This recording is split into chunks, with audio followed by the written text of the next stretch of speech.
ready to go.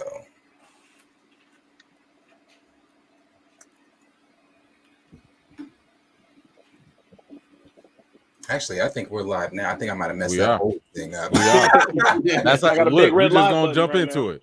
What up, y'all? What's going on, everybody?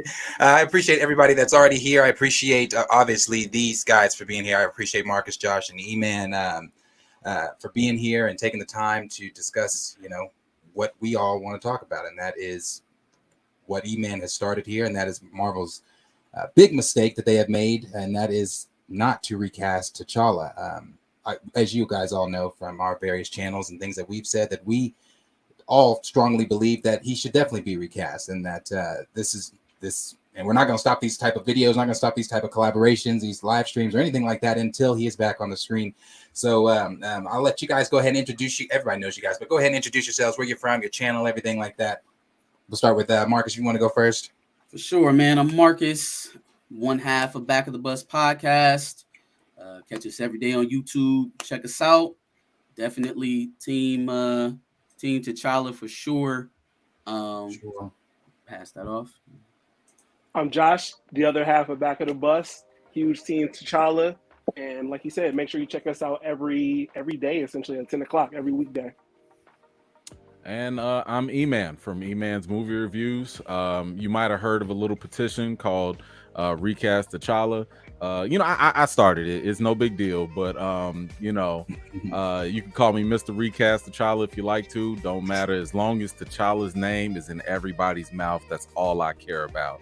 But yeah, I'm here to have a good old time with the fellas. For sure. Yeah, man. And that's the same way I feel. Everybody knows. Welcome. If you guys have not been to our channel over here, this Plant Fanatics, my name is Deshaun. I am one of 5 of the co-hosts that I have here, and we live stream every Sunday, and we have videos coming out through the week. But one of the things that we talk about the most, obviously, especially coming up on Wakanda Forever, is Recast. And we're going to go ahead and jump right into everything that we've got, to say about Nate Moore, our buddy Nate Moore, and the things that he has been saying, his newest comments, at least, about Recast, or I'm sorry, the talkback, as he called it. And then we're going to jump into Ryan Coogler's comments on him saying that the film is going to be taking place a year after T'Challa's death. So we're going to jump into all that. We do have the article up here. And I'll go ahead and put that up on the screen for everybody. Let's see. So in the article, this is coming from the Direct, and we've all seen this, I'm sure. We've seen this by now. It was just him saying, and I'll go ahead and read what he said there. He said, "I could not imagine turning to the best young actor in the world who wasn't Chadwick and being like, okay, so you're T'Challa." I could not, and I cannot imagine that. I really couldn't. Other people will have a different answer to that. We do.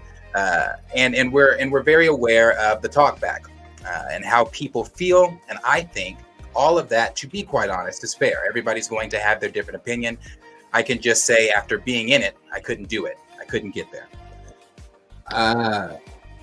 As I said earlier on because we kind of touched on this on our channel earlier today.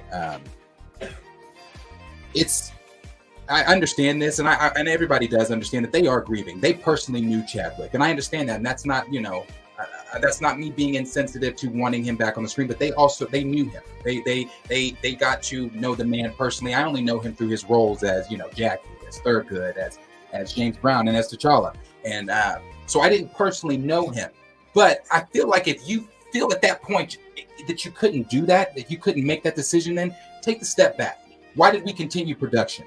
Why couldn't we look at the next black actor who wanted to cut their teeth on a role like this and say I couldn't do it? But then we looked at the whole movie, the movie as an entirety, and said, but we can continue to do this. We can push this out there. We are going to continue. And not only that, like I said earlier, before we even got on, I was talking about the premiere being moved up to October 25th. The confidence that they have in the film, or lack of confidence there, I really, we'll get on that part. But I just feel like, again, if that's how you felt, take a step back. As I've heard you guys say on your channels too before, nobody's trying to rush this film. If you really felt that that, you know, you were trying to honor Chadwick and you were still mourning and you were in grieving at that point, delay it. We were just talking about shifts. We were just talking about things. I mean, hell, we're seeing a shift now. Now, is it a little bit different because Blade lost a director? Yeah, it's a little bit different, but Marvel still shifted everything to accommodate Blade. It's a domino effect. One thing, one show or one movie, show, series, whatever, affects the rest of the MCU. And I feel like if Chadwick's death was, they want to honor him as they say they do, then how was that not the same domino effect? How did that movie not have a domino effect on everything else? Why could you not push that film back and say, we need to recuperate, we need to get together and really soundly think on, are we making the right decision? Because it sounds like from Kevin Feige's comments a few weeks ago, they're looking at themselves saying, did we make the right decision? With his comments, because he said, we just felt it was too soon. And I feel like him saying that, as I said before, is the pressure from the recast, is the pressure. And we're seeing that. We've seen that with the Sonic movie, where the fandom pressured for Sonic to be changed. We saw that with I forget that other film that they pressured them on. But we've seen fandoms pressure studios into things. So I think what we're seeing is Marvel taking a look at themselves, having their ear to the ground, because even though, like Nate said, that we hear the talk back, they're well aware of everything that's going on. You know that firsthand. They're well aware of everything that's going on. So I just feel like if that was the statement, if that was how you really felt, you should have taken a step back. And I could be the only one. You know, I find it weird, specifically as far as that quote goes, that he can't see literally any other young black actor when we've got tens of thousands of people at the very least who have lists, top 5 lists of actors that they would love to see bring life to this character just like Chadwick did. You know what I mean? And not to mention, there's been other actors who have voiced their pleasure to be in said role, and yet Nate Moore, for some reason or another, just can't envision seeing any other black actor play this character. I just find that absolutely nuts. Right. It's kind of compound, right? Because, like, for one, unfortunately, Nate he's fallen victim to the mindset that a lot of average fans have, which is he can't separate Chadwick from T'Challa. So that's one issue right there, right? So that conflation is an issue.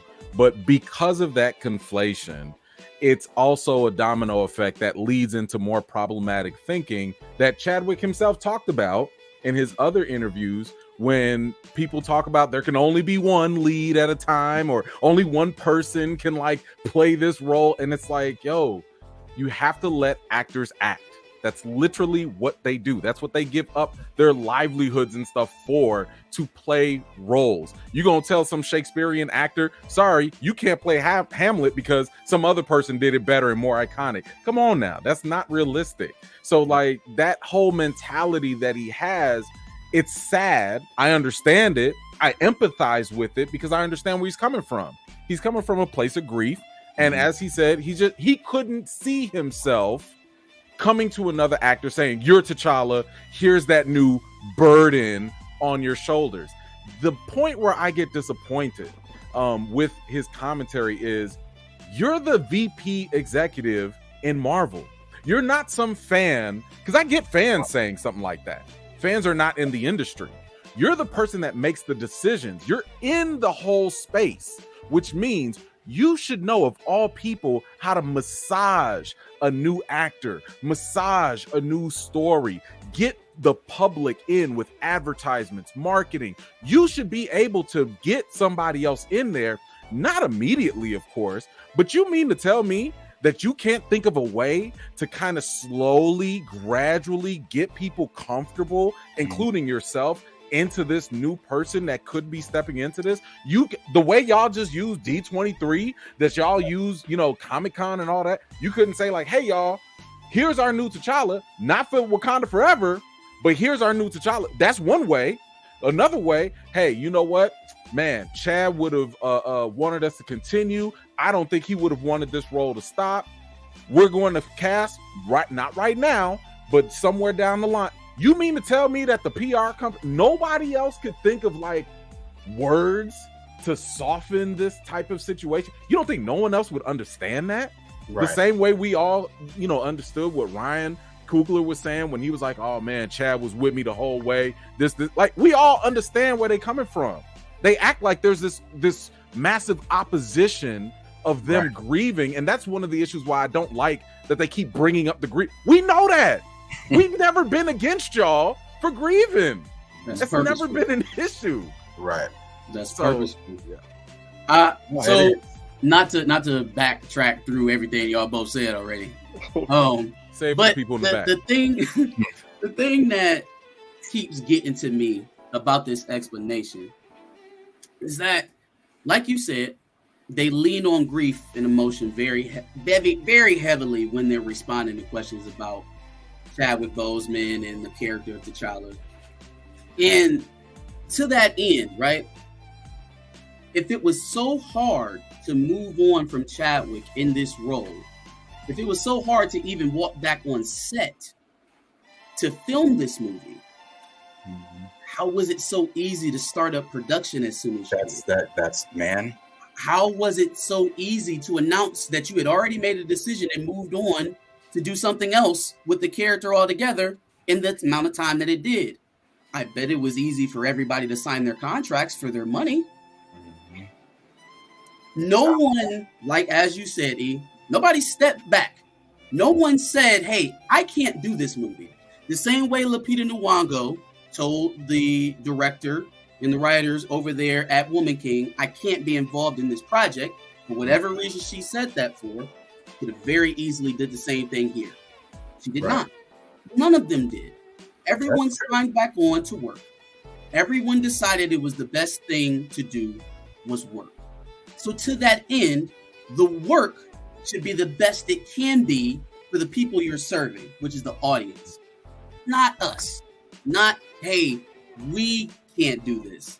We don't feel it's right to do this." When did we start making movies for the actors? When did we start making movies for what was most comfortable for the people creating it? When did we start doing that?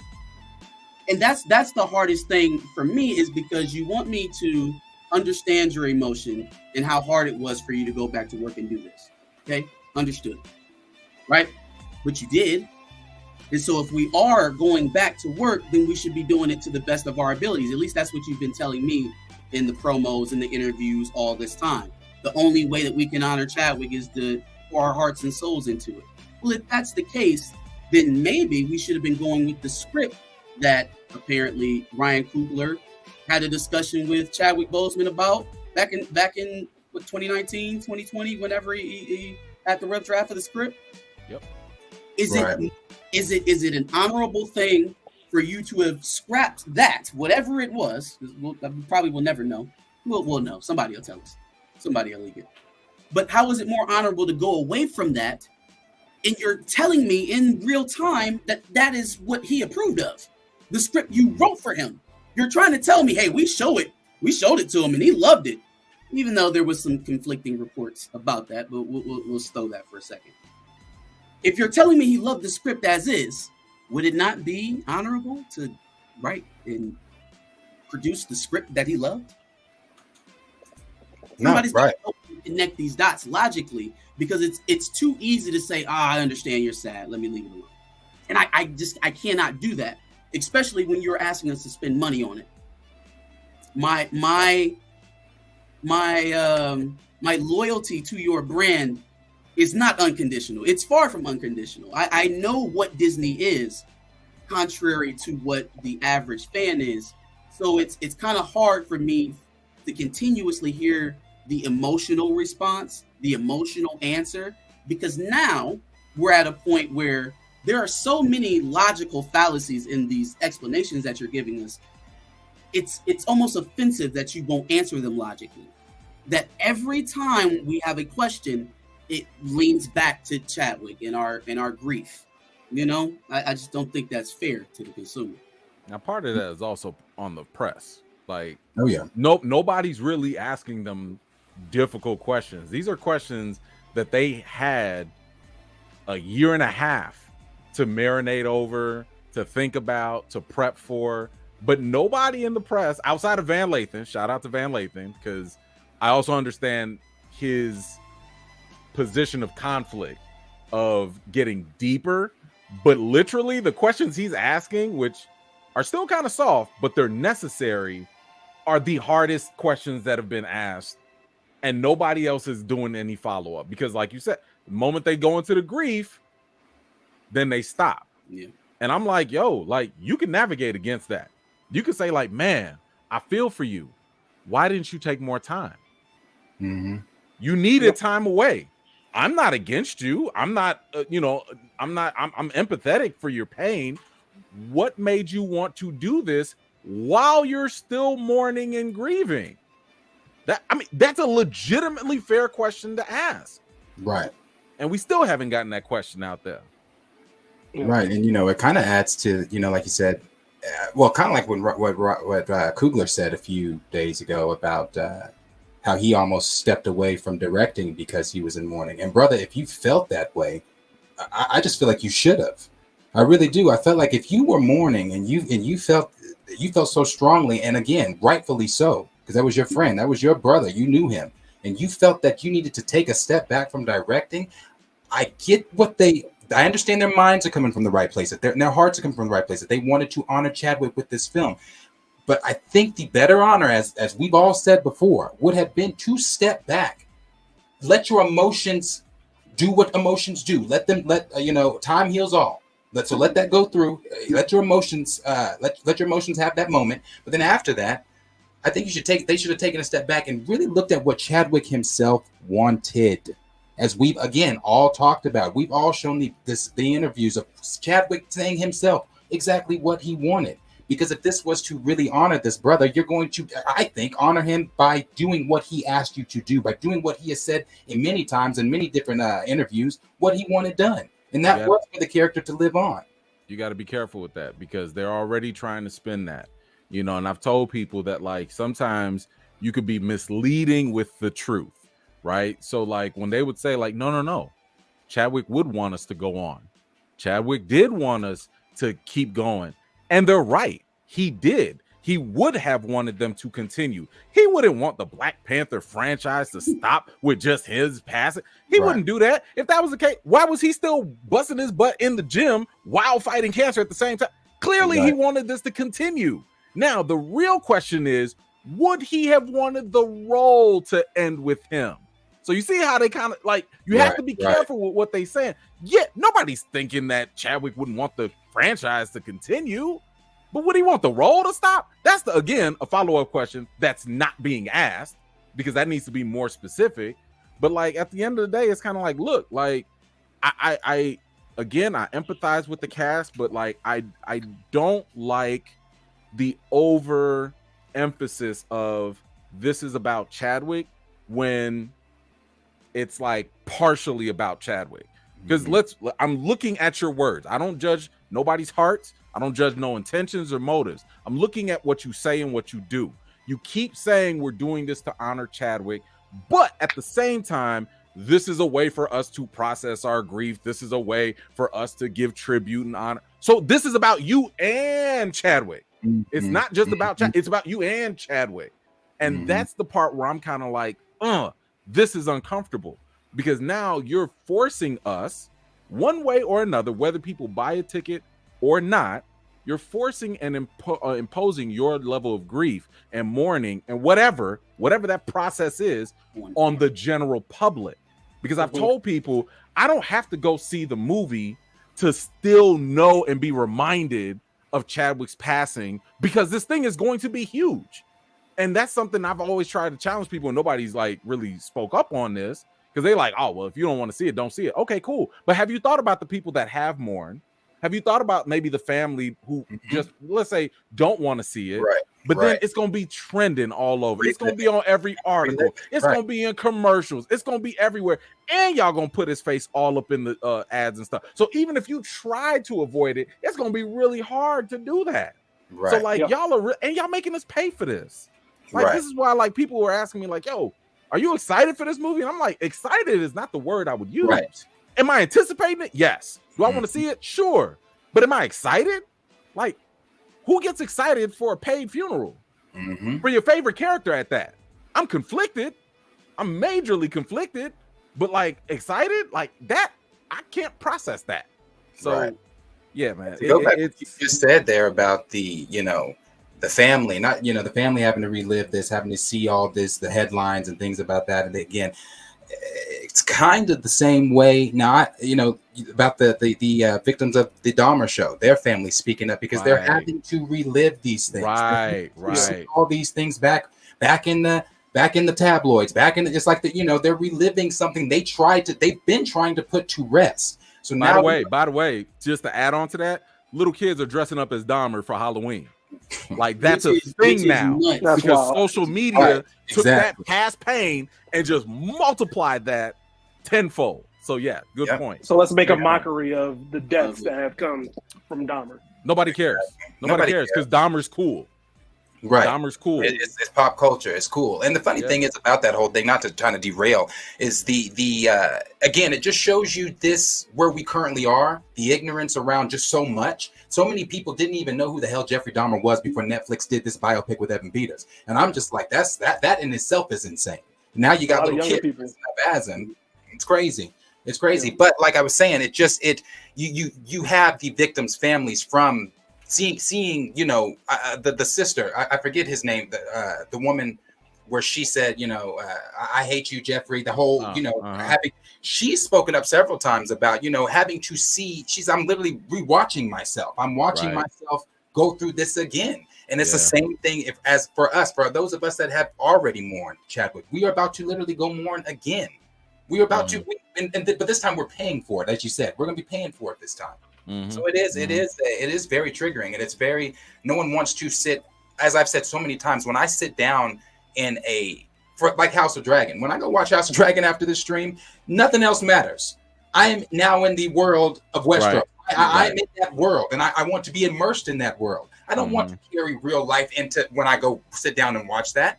I don't want to carry real life into watching Wakanda Forever. I don't want that transcendent. I don't want to see that. I want that fantasy world. I want the character I grew up on, the character I read about, the character I fell in love with. Not this, we're about to put the character to sleep for the third time in the MCU. To that point is what disappoints me the most when Kevin Feige followed up after saying that it was just too soon to recast. It was disappointing for him to try and invoke Stan Lee. Talking about like it's supposed to be like the world outside, because I'm like, wait a minute. Man. First of all, Stan Lee didn't create T'Challa. First of all, it was Jack Kirby. And second of all, why don't you harpen back to what Jack Kirby said as to why he created T'Challa? He saw the blacks in 1966 at the time. He saw the blacks didn't have a character that they could see themselves in, so he literally created a character that was the counter stereotype of the time, because it was supposed to be an escape for them.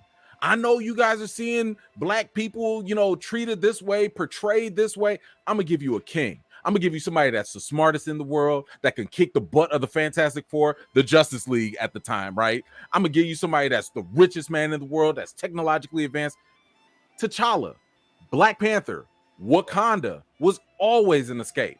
It was never supposed to be a mirror of the outside world.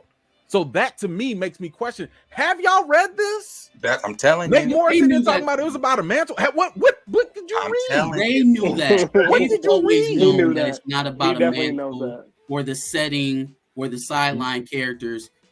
Nate, this is now we're going to get into some frustrating things for me with Nate Moore. You know that you are on video. Like it's there.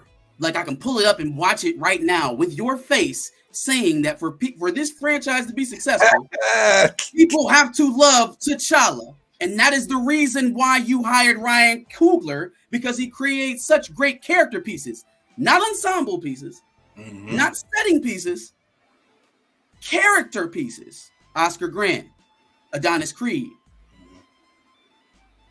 They know that. They have known that. So the fact that you are so brazen, not 4 years later, to come back to me and say something that is as due south could possibly be from what you said in 2018, don't insult me. bro. Don't It's not, insult me. but that's not even the problem. The problem is the fact that that's not even like good movie business. Nobody goes to movies for mantles. I've been asking people, what mantle movie do y'all go for? No, Right. Like, what movie franchise is built off a mantle that y'all go to? Because the last time I checked, we talking about James Bond. We have not gotten multiple movies of different 007s. Like, just at all. Right. Even Batman. Every Batman, there have been other people that have put on the cape and cowl. Robin, you know, all these other people have put it on. I ain't seen not one movie with that. It's always been Bruce Wayne. What are we talking about? Right.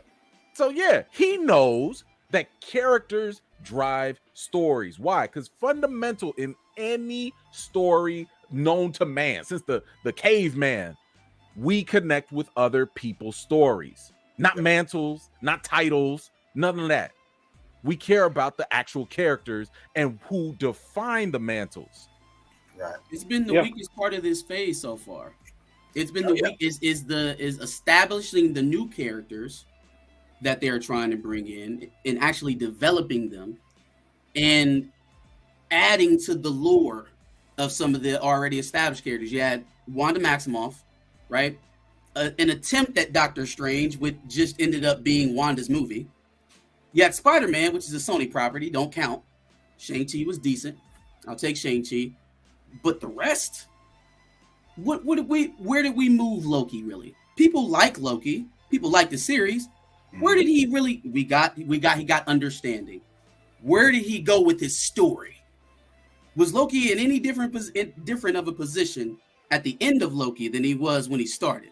Out of place, out of time. No, it was a character piece. Yeah, it was just a character piece. That's all. It was if anything, it was a character reboot.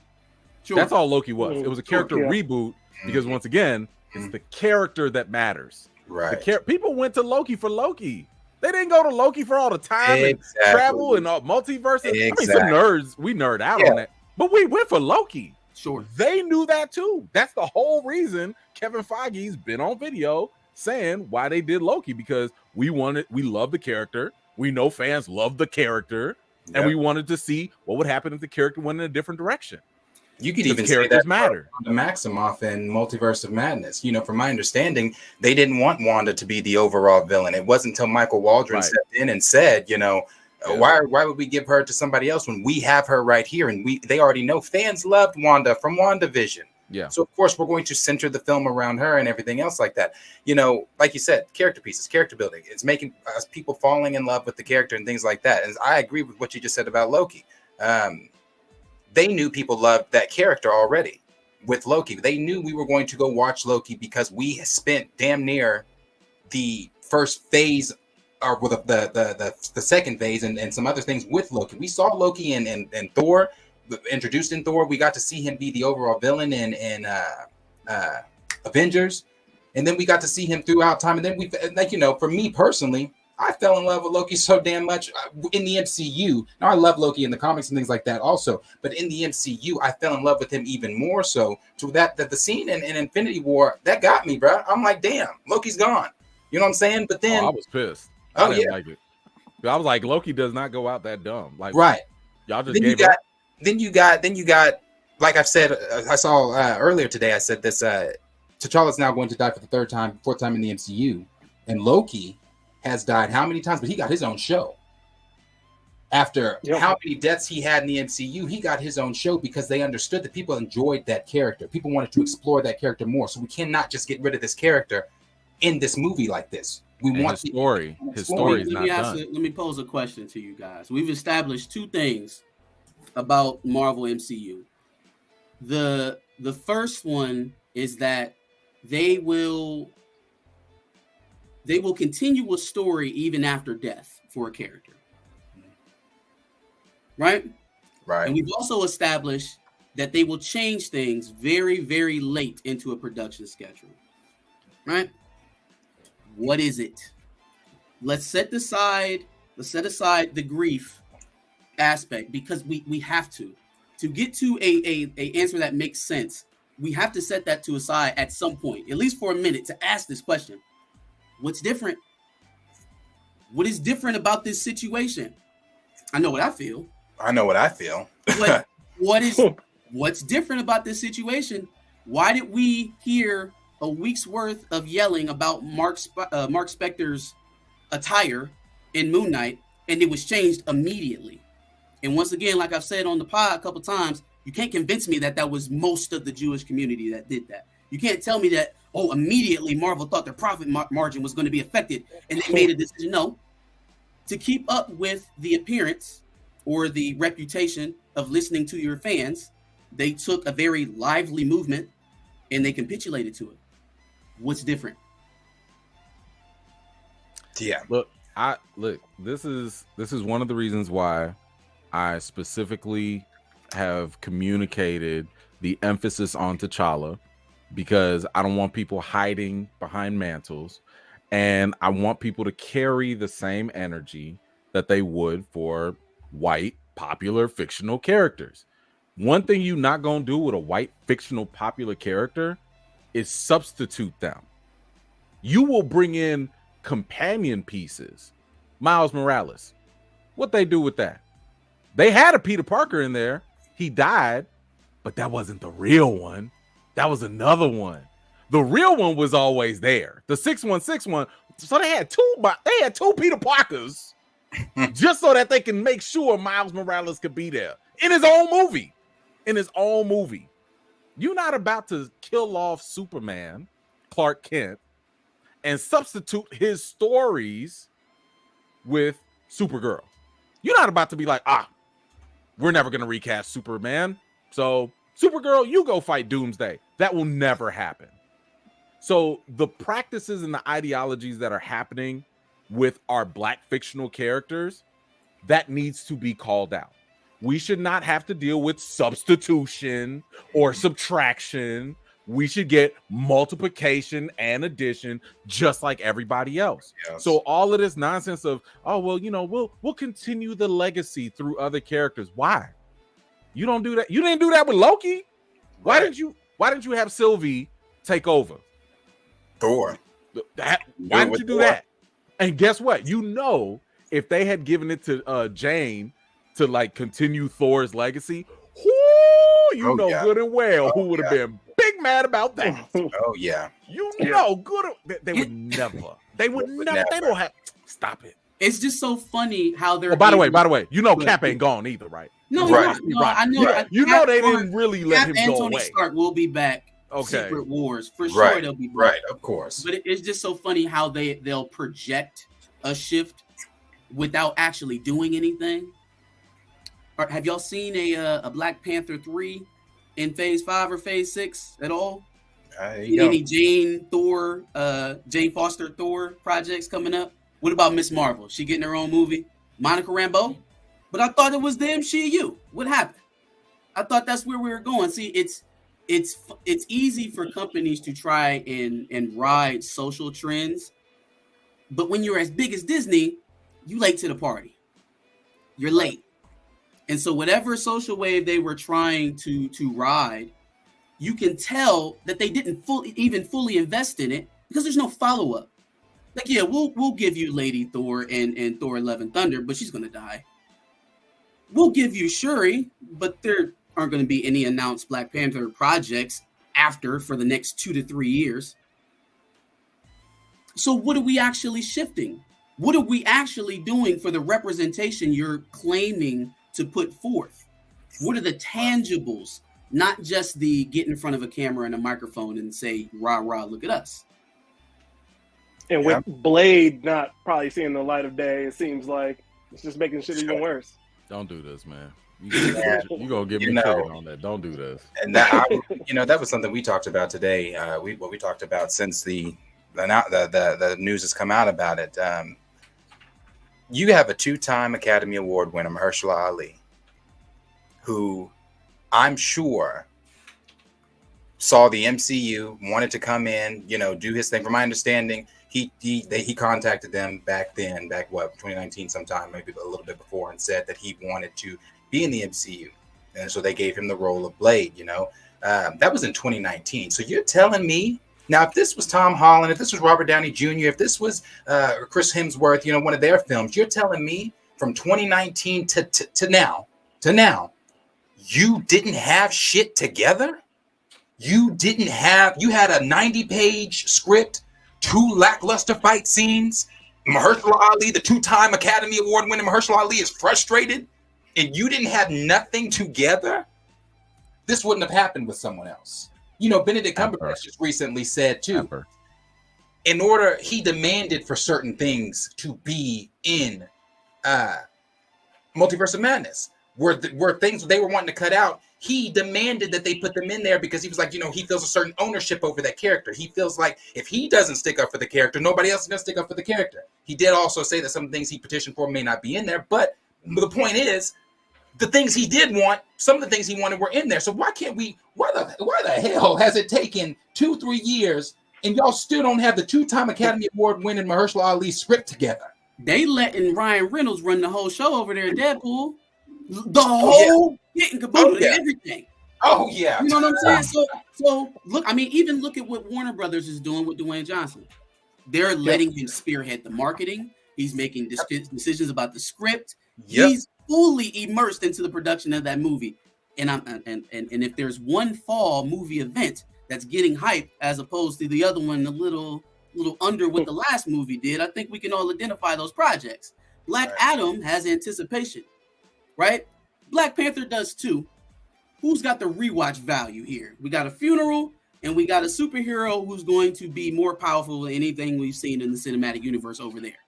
Mm-hmm. Who do you think is going to have the most rewatch value in that same time frame? Keep in mind, Disney now has that 45-day release window, so they're not going back double and tripling re-releasing Black Panther. Well, at least not now. We'll see how it does going forward, but that's not the plan. 45 days, that's it. Decreased international market, and the projections are showing right now, at least, that it's going to underperform domestically compared to the first film. So what do we talk about here? Can I just mention a couple things? I'm just going to rattle off a quick list here. Eternals, Falcon and the Winter Soldier, Shang-Chi, WandaVision, Loki, Doctor Strange 2, What If, Hawkeye, Thor 4, Black Widow, about that one, Fantastic Four, Captain Marvel 2, and Guardians of the Galaxy Volume 3. All of those things have been announced and have been either already produced or already about to wrap up production from 2019. Blade is the only property in that whole list that has had a setback. Fantastic Four, but that's projected to be out even further. You're right. So we can give a little leeway to Fantastic Four because that was supposed to be in phase 5, 6, or whatever anyway. Right. But Blade was supposed to come out before Captain Marvel 2, which is already pretty much done. And Guardians Volume 3, if I'm not mistaken, is already done.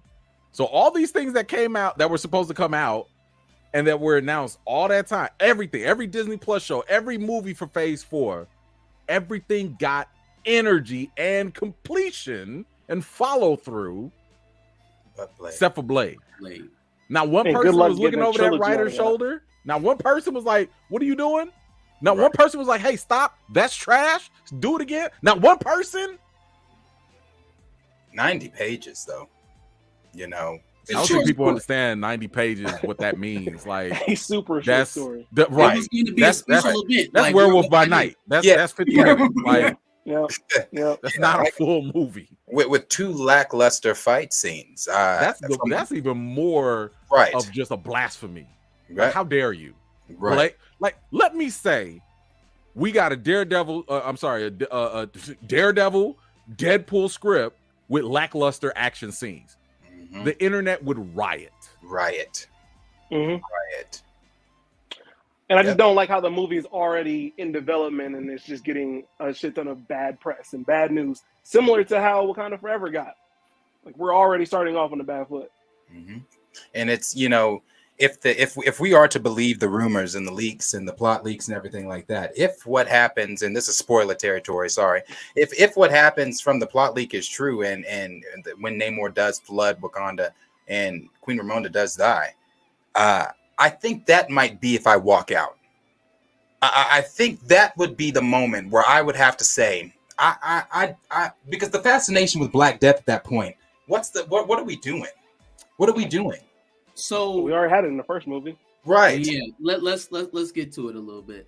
There are some, even, skin folk, those in our community that are made uncomfortable with talking race when we're talking about these issues in Marvel, right?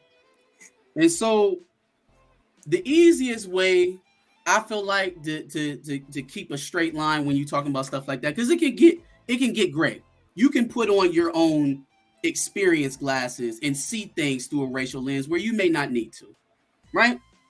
And so that's why, in the midst of trying to find new ways to talk about T'Challa that aren't hanging on the actor's word every time he opens his mouth, we start digging into certain things, right? We start looking at runtime for certain actors. Shout out to D-Real for providing that information to us. We got runtimes for who was it? For Don Cheadle, Samuel L. Jackson, the actor who played, I think his name was Clee Bennett, who played Lamar Hoskins. Lamar. Okay. And then who was the fourth one, Josh? Did you say Sam Jackson? Sam Jackson. Don Cheadle. Clee, and Idris Elba. I was going to say, was it Idris? Yeah, Idris Elba. So let's start with Idris and Clee. The fact that Idris has been in 4 films altogether. Clee's been in 1 episode of a series, and they have similar runtime. Well, let's be honest. Absolutely insane. Idris was miscast from the jump. Let's be honest about that. Sure. There's no reason he should have been. Sure. And we could have if just we for the sake of diversity conversation, we'd be here all goddamn night. Yeah. He was obviously miscast. Yeah. But even still, you cast him. He is one of the foremost Black actors in Hollywood right now. And through 4 films, you had him on screen for a whopping 15 minutes. T'Challa, Chadwick Boseman, the man that they love so much and revere so much, was only seen in his own feature film for a third of the movie. Make it make sense. How? Who else does that happen to? So if it's not a racial thing, then show me. Then tell me why. Explain to me why Samuel L. Jackson has been in 11 films and he's barely over an hour.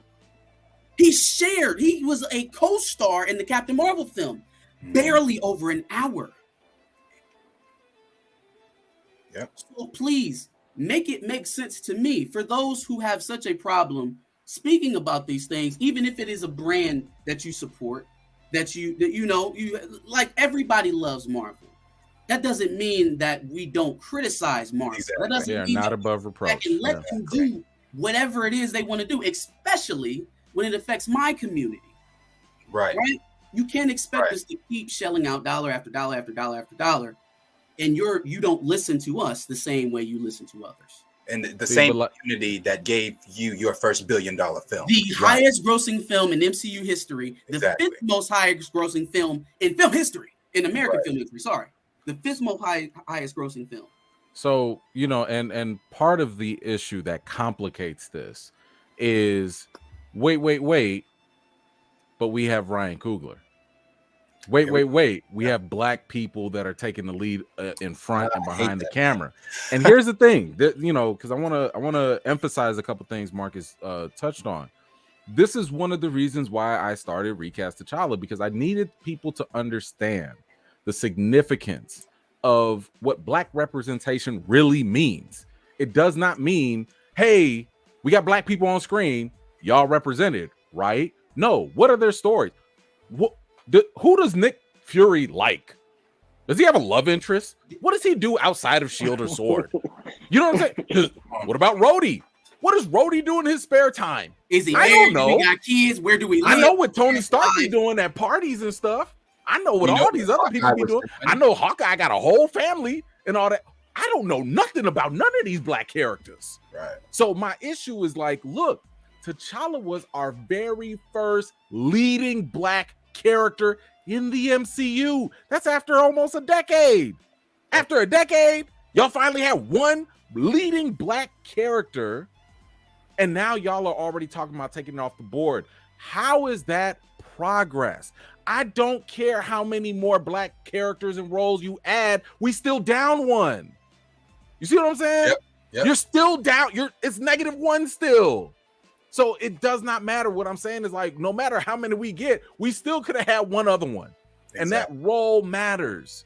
So yes, I'm happy that like Sam Wilson is getting promoted to a lead role. I guarantee you we still not gonna know that much about him. I bet you they're gonna surround him with a whole all-star cast and hide him, but that's another conversation. Oh, we know exactly who they're gonna surround him with. Oh, I know. It's gonna be the Civil War treatment, basically. It's gonna be a whole ensemble, and he just so happens to be the lead. I mean, shout out to Don Cheadle. He's getting his little lead on and everything. That's cool, but like this is part of the issue as to why we should be fighting for representation. And to another point, going back to the Ryan Coogler thing, and first and foremost, let's not get nothing twisted. I believe Ryan Coogler is a fantastic, talented artist. He is a great director. However, he also plays on a certain black trope. And a lot of those tropes, I would argue, are counter to what Black Panther and the mythos have spent decades building up. So the whole idea of killing this daddy, killing that black daddy, and hey, we gonna have a single, like, yo, these are things I understand as African Americans we've internalized for years. And that's not a good or bad thing. I get that. It's part of our, the African diaspora. It's part of our story. That's not Wakanda, though. That's not what Wakanda's supposed to be, an elevation above that type of stuff, So like I was listening to this interview. It was some like side thing from Joe Robert Cole, who's the other co-writer for Black Panther. And he was talking about how like it's a collaboration process when they're making these movies. Him, Ryan, all these other people or whatever. And what are they doing? They're taking their experiences, the things that they know, and putting it in the movie. And I'm like, please don't do that. Because that's not Black Panther. That is Fruitvale Station. That is Creed. You can do that with that because that's relatable for that demographic, that mindset, that world. That's not Wakanda. Wakanda is a fantasy. Wakanda is a world that we've never, in any form or shape of like fictional storytelling, real life history, or anything, we've never seen a people of black folks that were never enslaved, never colonized, and technologically advanced beyond everyone else. Like, not all three. Shout out, to Ethiopia for never being enslaved, but we ain't have all three. Okay, that's Wakanda. So I'm sorry, if you sitting here taking your African American knowledge and experiences and pushing that onto Wakanda, that's a problem. You can push it on Killmonger. That's a fine little twist or whatever. That makes sense for his character. Don't put that on T'Challa. Don't put that on Wakanda. That is where it gets problematic. And that is where my criticism will start to come in, because that's not the purpose of why it was created. It was supposed to be a fantasy for us. And if we can't have a fantasy in our own fantasy, what the hell are we doing? Right. Well, not only that, Wakanda has its own lore. Like, you literally don't need to add your own story to it. Yes. There's tons of content already out there for you to write literally anything from that. You don't need to add any of your own story to it. Right. I was gonna say, Darius. Damn, now I lost the point. You're welcome. I hate that shit when that happens to me. But that does frustrate me about Ryan as well, because it's not that, if you watch the show, we go at Ryan just a little bit, because I do challenge him on those things that you brought up. It's the fact that he's very reliant, number one, on the whole friend and / mentor of the father, of the usually slain father, right? The absent father trope as well, the bastardized son trope. It just, it does not feel good when it feels like that's the only thing you can do, right? I watched Fruitvale Station for the first time. What was that, 2013 when that movie came out? Something like that. And I was taken aback. But that was, how old am I now? That was 9. That was 20-year-old Marcus. It was 20-year-old Marcus, right? That was me before I had already taken in all of the content that mirrors that same image. Slain black men, fatherless black men, black women under duress, forced to lead. You know what I'm saying? Forced to the forefront, not by choice, but by circumstance, by lack of a male, of any real protection from their male counterparts, right? Look at the first movie for Black Panther. Zuri. You had T'Challa, obviously. Yeah. You had the leaders of all the different tribes, leader of the border tribe. You just had all of these male characters that were also side by side with all of the female characters. You had Queen Ramunda, you had Princess Shuri, you had Nakia, you had Okoye. You had all of these black characters together. And the worst thing that I can see right now in the discourse of the younglings, now that I can, I'm getting ready to turn 30, so I can officially stop calling myself a youngin. The discourse that I currently see with the youngins is this idea that one of us has to be displaced or taken aback for the other one of us to succeed. And somehow that has permeated a fictional story in Marvel Disney, which is very disappointing because it's not true. And it can't possibly come out of this community. Yeah. Right. That idea didn't possibly come from here. Right. That the idea that for me to prosper, my woman has to be subservient. Or totally, vice versa. Or vice versa. Yeah. For me to support my woman, now I have to be docile. I have to be a dimwit for my woman to prosper. Bro, you get me riled up. This is why is why I have to automatically push back on people that say Recast T'Challa is sexist. And I'm like, why would you say that? Like, did I say hashtag Recast T'Challa F Shuri? Like, what are you talking about? I'm just saying, let's not get rid of this, because the same way we flourished with black women on screen, with black men on the first movie, what makes you think we can't keep doing that? What makes you think that it's now we have to that's the weird part? Because to me, I'm like, that sounds sexist to me. It's like, wait, isn't sexism like supposed to be equality? Like, aren't we supposed to want both genders represented equally? So why do you want to exalt one while you get rid of the other? That does not add up. And to your point, the reason why a lot of this stuff doesn't work for a lot of the youngins out there is because they've never seen it. They've never seen a black power couple on screen. They've never seen two strong black men and women supporting each other on screen. That's what made Black Panther so powerful, because we've never seen this before. Right. That's what drew me to the comics. That's what drew me to the character. I was like, what? Black people like that are not shucking and jiving and, from the hood or anything. Like, what? This was a dream come true that I never even knew could have been a dream in the first place. Right. So when we see that, that's why I'm so adamant about Recast T'Challa, because I'm like, look, y'all don't even know what you're missing. You don't even know what you're missing, and you're allowing your ignorance, and I say that respectfully, like you literally don't know. You're letting your ignorance hold you back. I be telling people, I'm like, look, you think giving Shuri, for example, a mantle is like great? Did you know that she was a goddess? Do you know that she got elevated to she went above and beyond that whole mantle? Like, did you know that they actually had the brother and the sister as both Black Panthers at the same time? Like, do you not realize what you are shortchanging yourself with? You accepted silver when we could have had platinum. What are you doing? Right. But this is what happens when you don't have enough representation and when you don't know what to even ask for. Sometimes people don't even know what they want because they've never had it, and they don't even know what to request. That's why I keep telling people, I'm like, look, Don't compare Recast T'Challa with like the Snyder Cut or, you know, all these other fan movement. Like, no, our stuff is deeper than that. Mhm. It's about Black representation. Oh, man, it's about trying to push our imagery, not just for ourselves, but also for our kids, into something that we've literally never seen. We've seen Black Death in the news. Mm-hmm. We don't need that reality in our fantasy.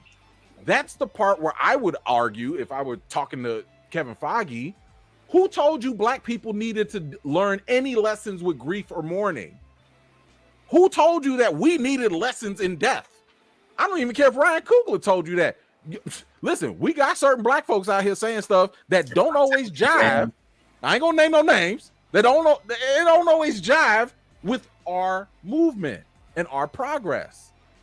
So I'm sorry, you know, I don't need to perpetuate things when we literally have the one vehicle in your entire IP catalog that's meant to push us forward. And outside of that, and it's like you guys, like you said too, touching on the kids, with what's going on with, you know, taking this representation for children off of the screen. This is again something we have all touched on before. My little nephew, when he saw the trailer for the first time, the first trailer, well, I'm sorry, the second trailer, this newest one, he had, you know, he's only 8. He had no idea that T'Challa was not going to be in this film. He had no idea. And then he saw, you know, them holding his helmet, and they're like, he you know, he's kind of, I have the video of it. I'm gonna put that up at some point. But he's looking at the screen, a little confused. At the end of it, he goes, "Wait a minute." Looks at his dad. He's like, "Is T'Challa not in it? Why couldn't?" The thing is, I don't think that they're, and I've gotten called so many different things from people, misogynists. I've gotten calls, "Don't bring the kids into it. Why are you talking about kids?" Because I believe if you go back and you think about when the MCU was first getting started, Marvel sent around people to ask children what heroes they wanted to see in the MCU. And the kids told them what heroes they were wanting to see. Not only that, we have seen the imagery of little kids with their action figures having the funerals. We've seen the videos of the little boys outside the theater pointing to the poster outside the theater saying, "Mommy, mommy, that one's me. I see myself in that one." You're taking that now representation off of the screen. These kids now don't have anybody, or they don't have that strong male figure like Chadwick. As we've seen the interview, Chadwick, where he said, you know, kids need to see themselves in Letitia Suri. They need to see themselves in Denai Okoye. They need to see themselves in Winston Dukes, M'Baku. But at the end of the day, I'm the main character, and they need to be able to see themselves in T'Challa.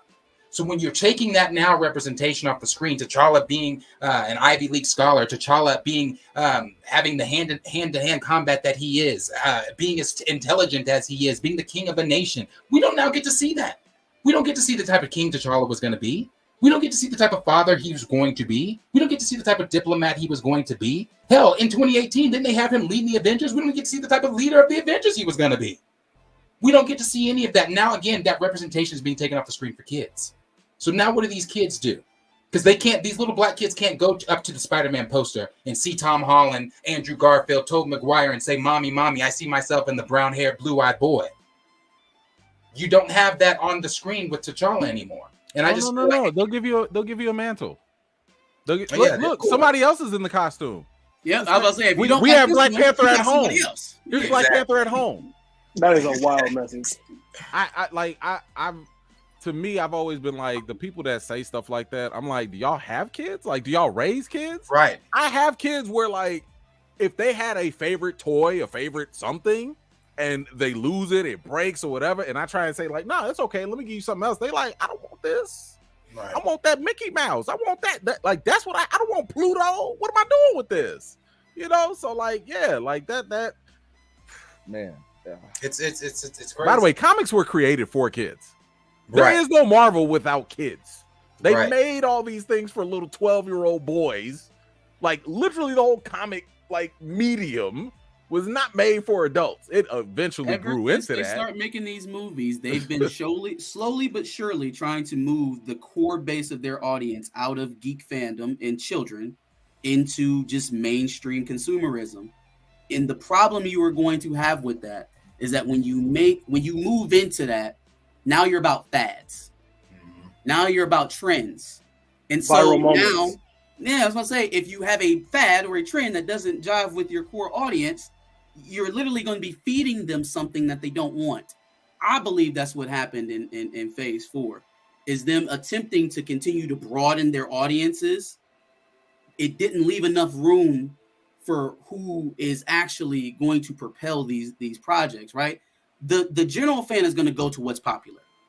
Who decides what's popular in the comic book universe? Fans. The people, the fans. The fans of the comic books, the fans of the content, they decide what's cool or not. And if there isn't a shiny object for everybody to be attracted to, right? It's not going to happen. That's why a lot of these projects that they expected to pop didn't. Yeah. And to talk about Kugler's comments about the T'Challa's death taking place a year after the film, I know that is hopeful, and it's hopeful. It's hopeful because of the blip theory that E-Man has eloquently laid out for us many times. I definitely hope that is true. That's something I'm going into the film like E-Man said. I can't say that I'm excited. In no way can I say that I'm excited, but I'm curious. I'm definitely curious as to what are you going to do in this film? What are you doing with this character? Are y'all for real about to really kill this character? Like, are we really sitting down leaving and there's no more T'Challa in the MCU? So so if that is true and if it is, hopefully wishfully thinking, if it does happen within the blip, anything could be said, to where T'Challa's, hell, I don't know. I don't care.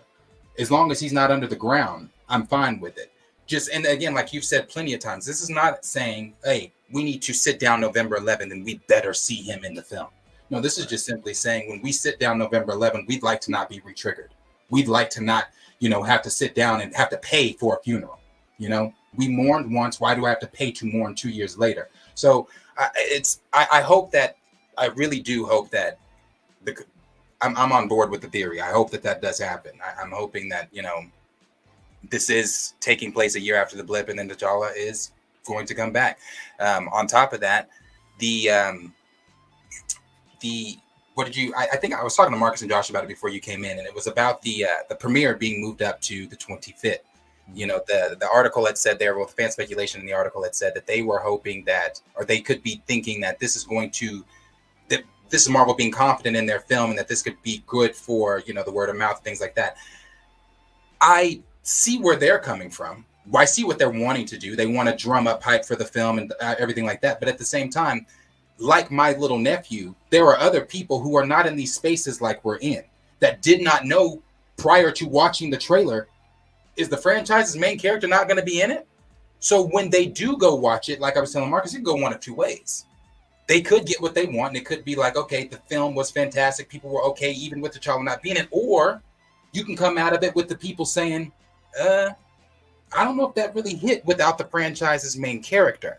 So then now you have the problem of word of mouth. You have the problem of first impressions being a lasting impression. Now, again, with this not being none of these people going to see this are under any type of embargo. They can come out and say whatever the hell they want to say. So if they come out and say, this is what happens, X, Y, and Z, does that really put asses in the seats? Because, before hearing Superman's Henry Cavill was in Black Adam, I didn't really care to go see Black Adam.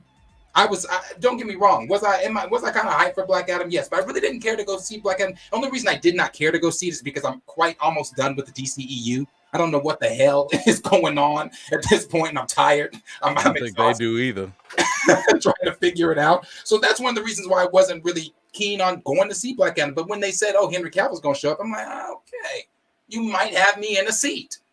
So, but I say the same thing. That word of mouth that got around. If the word of mouth gets around that this film is not that great without T'Challa, are you going to reach, like you were talking about, Marcus? Are they reaching the expectation that they're trying to reach with the how much the film's going to make?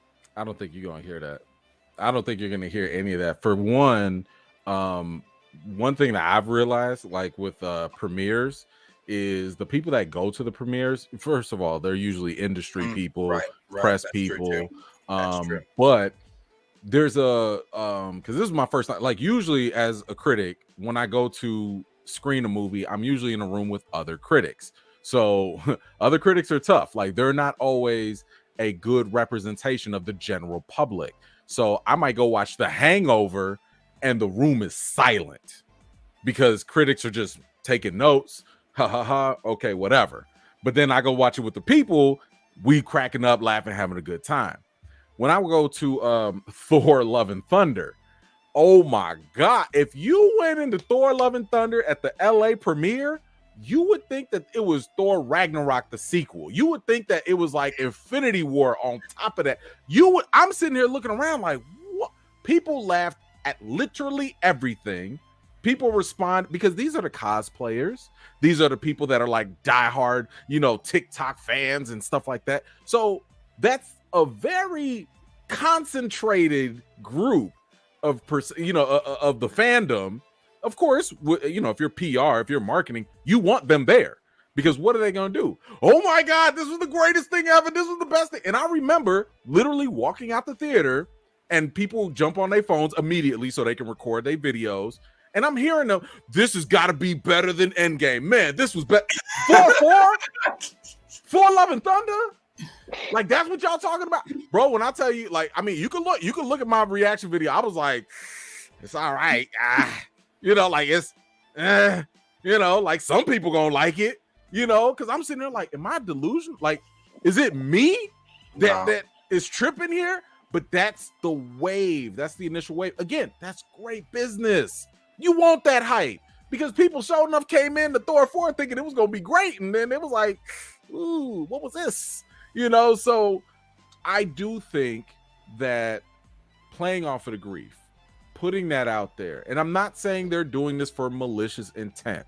I'm not doing that. What I'm saying is the fact that that is out there, it's harder for people less attached to the characters or the franchise to have a critical opinion about the film, which means I think a lot more people, and let's just put it in layman's terms, I think a lot of people are going to give it a pass. I think a lot of people, whatever happens, they're going to be like, oh my gosh, this was great. Good for the cast. Good for them. If they say it's a tribute, I'm going to accept it, whatever it is. And people are going to move on. And, the flip side of that is the people that are going to be critical, I'm telling you now, they're going to be like, how dare you? Exactly. Like, where's your heart? Where's your compassion? And what's obviously going to be misunderstood, and I've told people this because I've literally had people say like, yo, I don't think you should go review the movie because you're too biased. I was like, excuse me. First of all, I'm a professional critic. Mind your business. But second of all, I should be reviewing this because I am that attached to it. Like, I am that connected to it. Why would you want some casual random person telling you about this movie? Wouldn't you want an opinion of someone that deeply cares about the franchise, what it means, what it represents, and all that? Like, you do want that take as well. So it's something to, I would just say, be cautious of. If I were to give a random prediction, record number, sales. Now that's going to be, read between the lines. Record number opening or overall? Right, opening. Okay. Listen, like I said, read between the lines. Yeah. Best movie since the pandemic. Something like that. Yeah. Okay, so like just read between the lines. You see what I'm saying? just again, and then you're gonna hear probably good reviews. Hey, look, and here's the thing: I don't think the movie quality itself is gonna be bad. I think it actually, they doubled the budget on this thing. This is the most expensive movie that they've had since Endgame or Infinity War. So for a solo film, it's gonna have enough shiny stuff in there that's gonna be good. Now I'm going in for writing.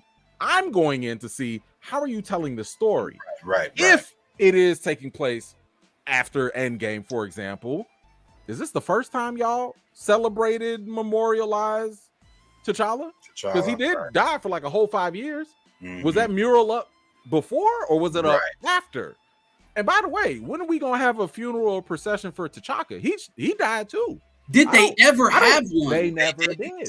They did. Is that enough as murderers running around in Madripoor? Because T'Chaka's death was a plot device for T'Challa. But that's another conversation. So I want to know, how do you guys really handle death? What made you celebrate T'Challa more than you celebrated T'Chaka? And I want to know, like, yo, what were y'all doing during the blip? If it is post Endgame, what were y'all doing for 5 years before that? Like, it didn't hit y'all then?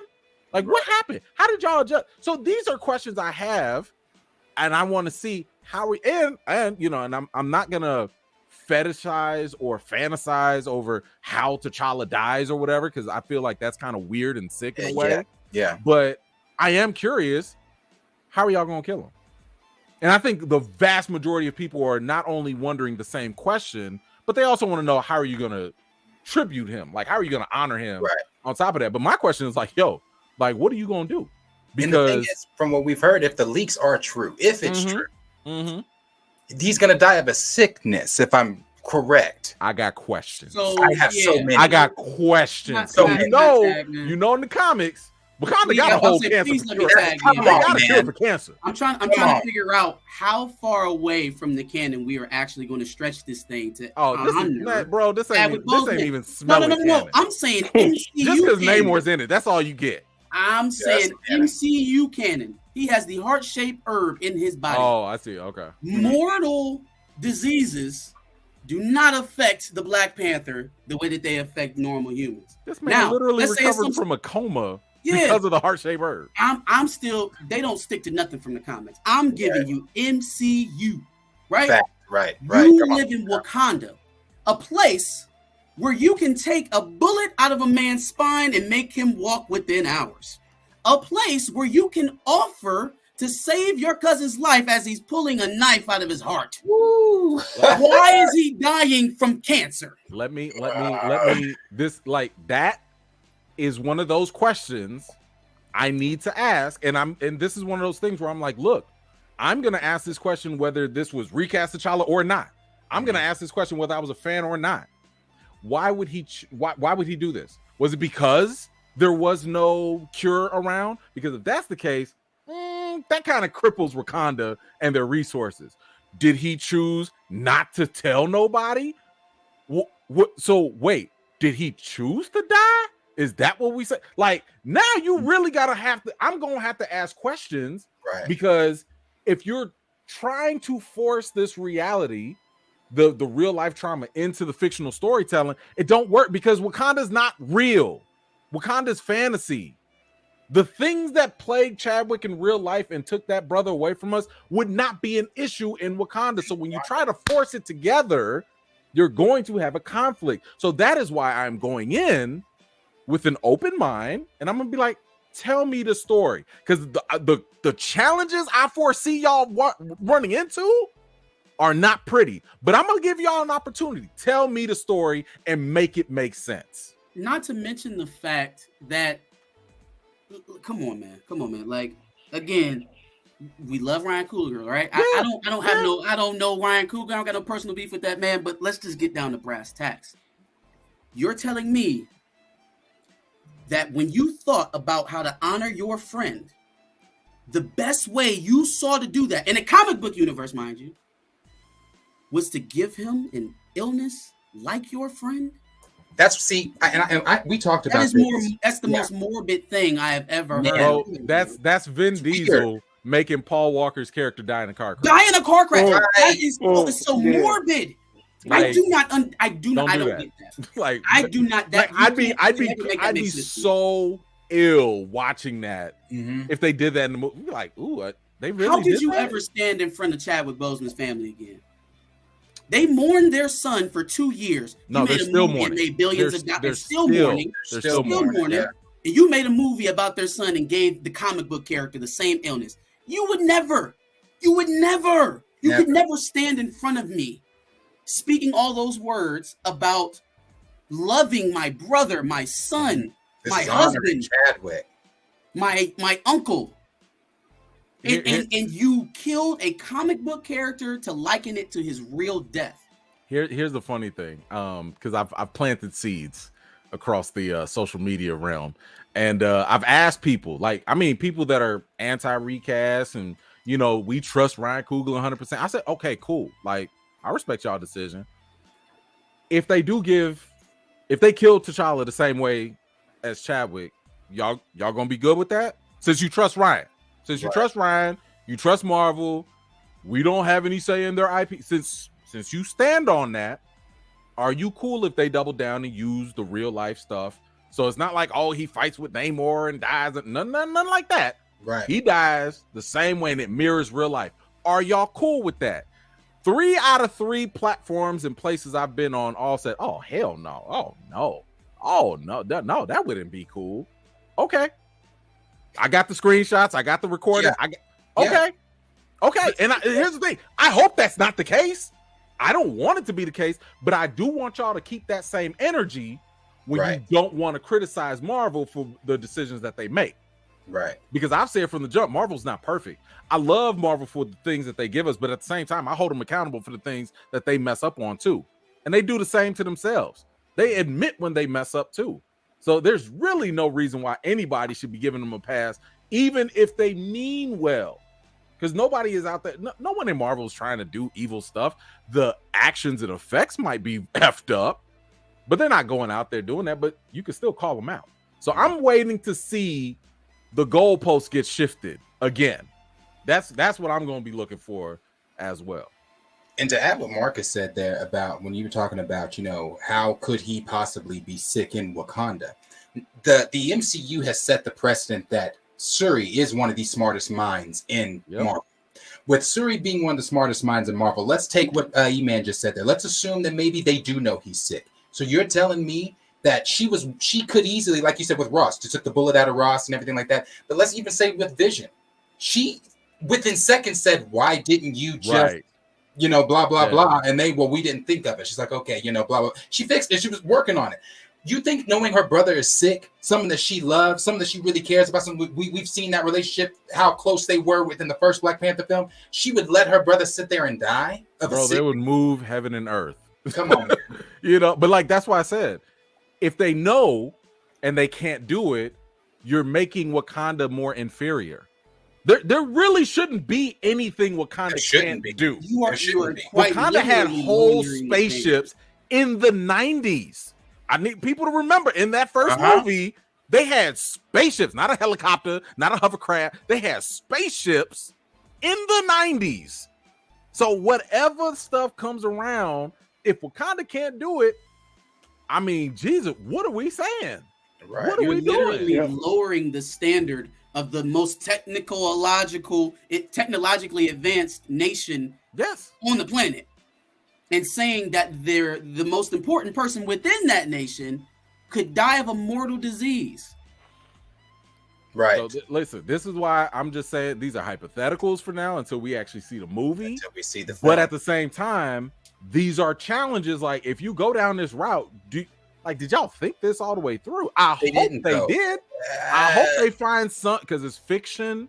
There's a lot of different things that could happen, a lot of avenues they could take. I need it just to make sense. If you can make it make sense, okay. There's no way. It's seeming very unlikely. Thought this through. It's not very unlikely. Go ahead, my bad. Go ahead. No, I was just saying there's no way they literally thought this through, because apparently the decision to not recast took them how long? Minutes. There's no possibly. Bro. You missed it. Kevin Feige said there were several conversations with Ryan Coogler. That's not the same thing as a 5-minute conversation with Nate Moore. But then to kind of switch it to what the last kind of thing that we could talk about here, but in the same breath, within months, recast William Hurt, who's been in the MCU since 2008. Make it make sense. Like, what are we saying? I don't get. And in what universe? Because there's not one, so I don't even want to ask in what universe. In no universe is the character of Thaddeus Ross more important than the character of T'Challa. In no universe. So the fact that they were so quickly and willing, and they couldn't see a way to tell the Thunderbolt story or tell Captain America 4 or whatever he's showing up in without him, but you could see a way to tell Black Panther 2 without its franchise's main character. Make it make sense. What are we doing? So, what I didn't really notice about that casting is the first movie he's going to appear in. It didn't really even hit me until this conversation that he's going to appear in Captain America New World Order. Yeah. So not only are we removing T'Challa, but a guy who's been around in the MCU for quite some time now is finally getting some shine as a leading character. And he has to share the screen with Harrison Ford. Didn't I tell you they was going to do that? Didn't I say that earlier? Didn't I tell you they was going to give him the all-star? They were going to hide him in ensemble? Yeah, but what I'm saying is that they are allergic to putting a black man all the way out in front, right here. This is where we want him, right in the himself. They are allergic to it. Even in a film that centers the black guy, the black man, he's still only in there for a fraction of the time. But you knew at least you would get, at the very least, Bucky in that movie. I knew we would probably get Bucky.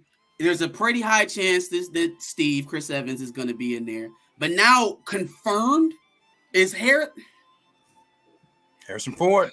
Come on, man. You literally have to stuff him into the movie with how much you're probably going to have to pay him. I've been going off on my channel about how no matter how you slice it, it's a double standard. It's an inconsistency. And there's no way you can argue it one way or another. If you want to say, hey, well, one's a supporting character, one's a lead character, well, then you got another issue on your hands. Because if you say a supporting character, and I start from the very fundamentals, the basics. Why do you recast? Why does any recast happen for any medium, for anything? It's because the character and the story are significant enough to continue. Let's also think about, because some people be like, oh, well, Marvel's never done that. The Hulk was a lead character. And he got recast. The Hulk got recast. And here's the thing. They didn't even have the rights to the Hulk. Not to do a solo movie anyway. So they said, hey, the Hulk is so important. His story is so valuable, and AKA fans love him. We got to keep him going, even though we don't have the rights to give people everything that they want with this character. Now, eventually, in 2023, I want to say, they are going to do a Hulk movie. Like, that is going to happen because the rights with Universal, whatever, they expire at that point. So they will do that, but they found value in recasting because the character and the story had to continue. So if that is the fundamental basis of recasting and at all, so a supporting character, their story and character mean more to continue. Hey, let's look at Rhodey. Again, we still don't know a damn thing about Rhodey. I don't know where Rhodey lives. I don't know what Rhodey does in his free time. I don't know nothing about Rhodey, but they found value to recast him for one, and to keep his character and story going, and he has eventually gotten his own movie because that's the power of recasting. It keeps that thread alive. But when you turn around and say, this actor and character are so great, can't do it, gotta stop it.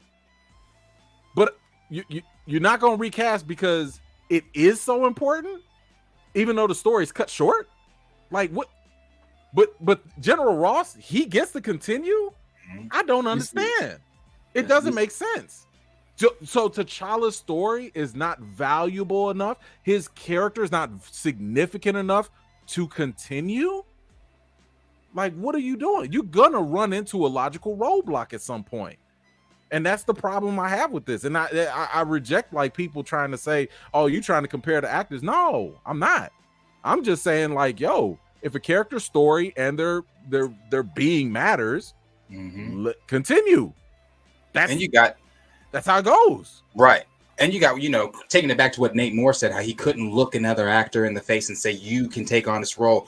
But then you looked the thing is, you not only could you not see yourself killing Thaddeus Ross, you then thought to yourself, let's go get one of the most expensive actors and put him in the role. But you didn't. Remember what we talked about substitution?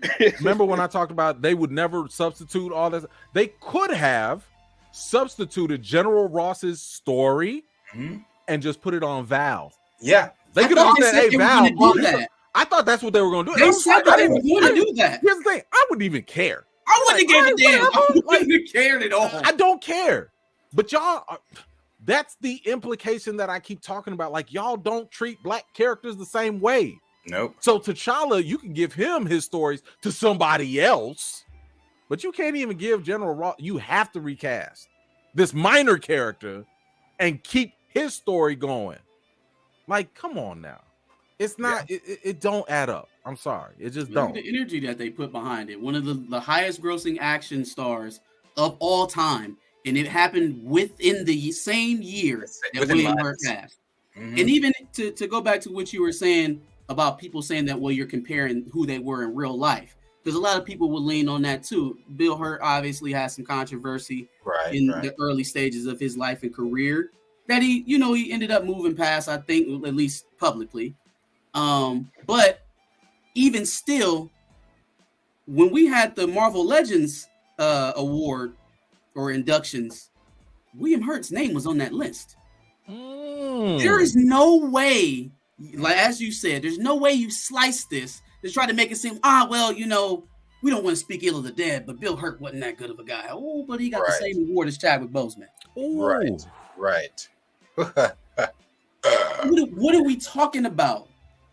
We said this a long time ago, man. If you wanted people to get behind a recast, grief or not, backlash or not, it's so easy to put a campaign together to make that happen. You do what you just did with Thaddeus Ross. You get an actor who's so big that the noise that no one's going to care. Reach him. Yeah, exactly. Doesn't even reach him. I said that from the jump. If people be like, oh, a young actor is going to have all this burden and they're going to get all this backlash. And I was like, so let's just say in another universe, if they was like, hey, y'all, Idris Elba is going to be the new T'Challa, who's going to say anything about that? Who's going to trip over a respected, talented actor that everyone likes playing a role? Someone that is experienced, that's got the cachet. No one is going to trip. I didn't trip with this Thunderbolt Ross thing. I was like, yo, good for y'all.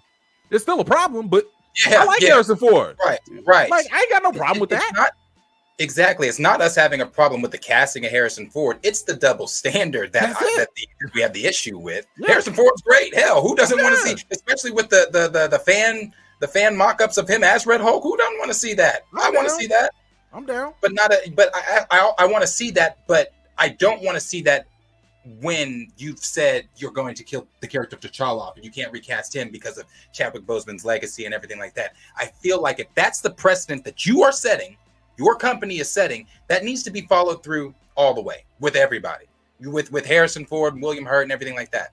I saw too, Chillmonger he tweeted a video where, he was quoting what Nate Moore said, saying, I don't know how we go. He posted a video of Chadwick talking on the Today Show, or it was like Ryan and Kelly or something like that.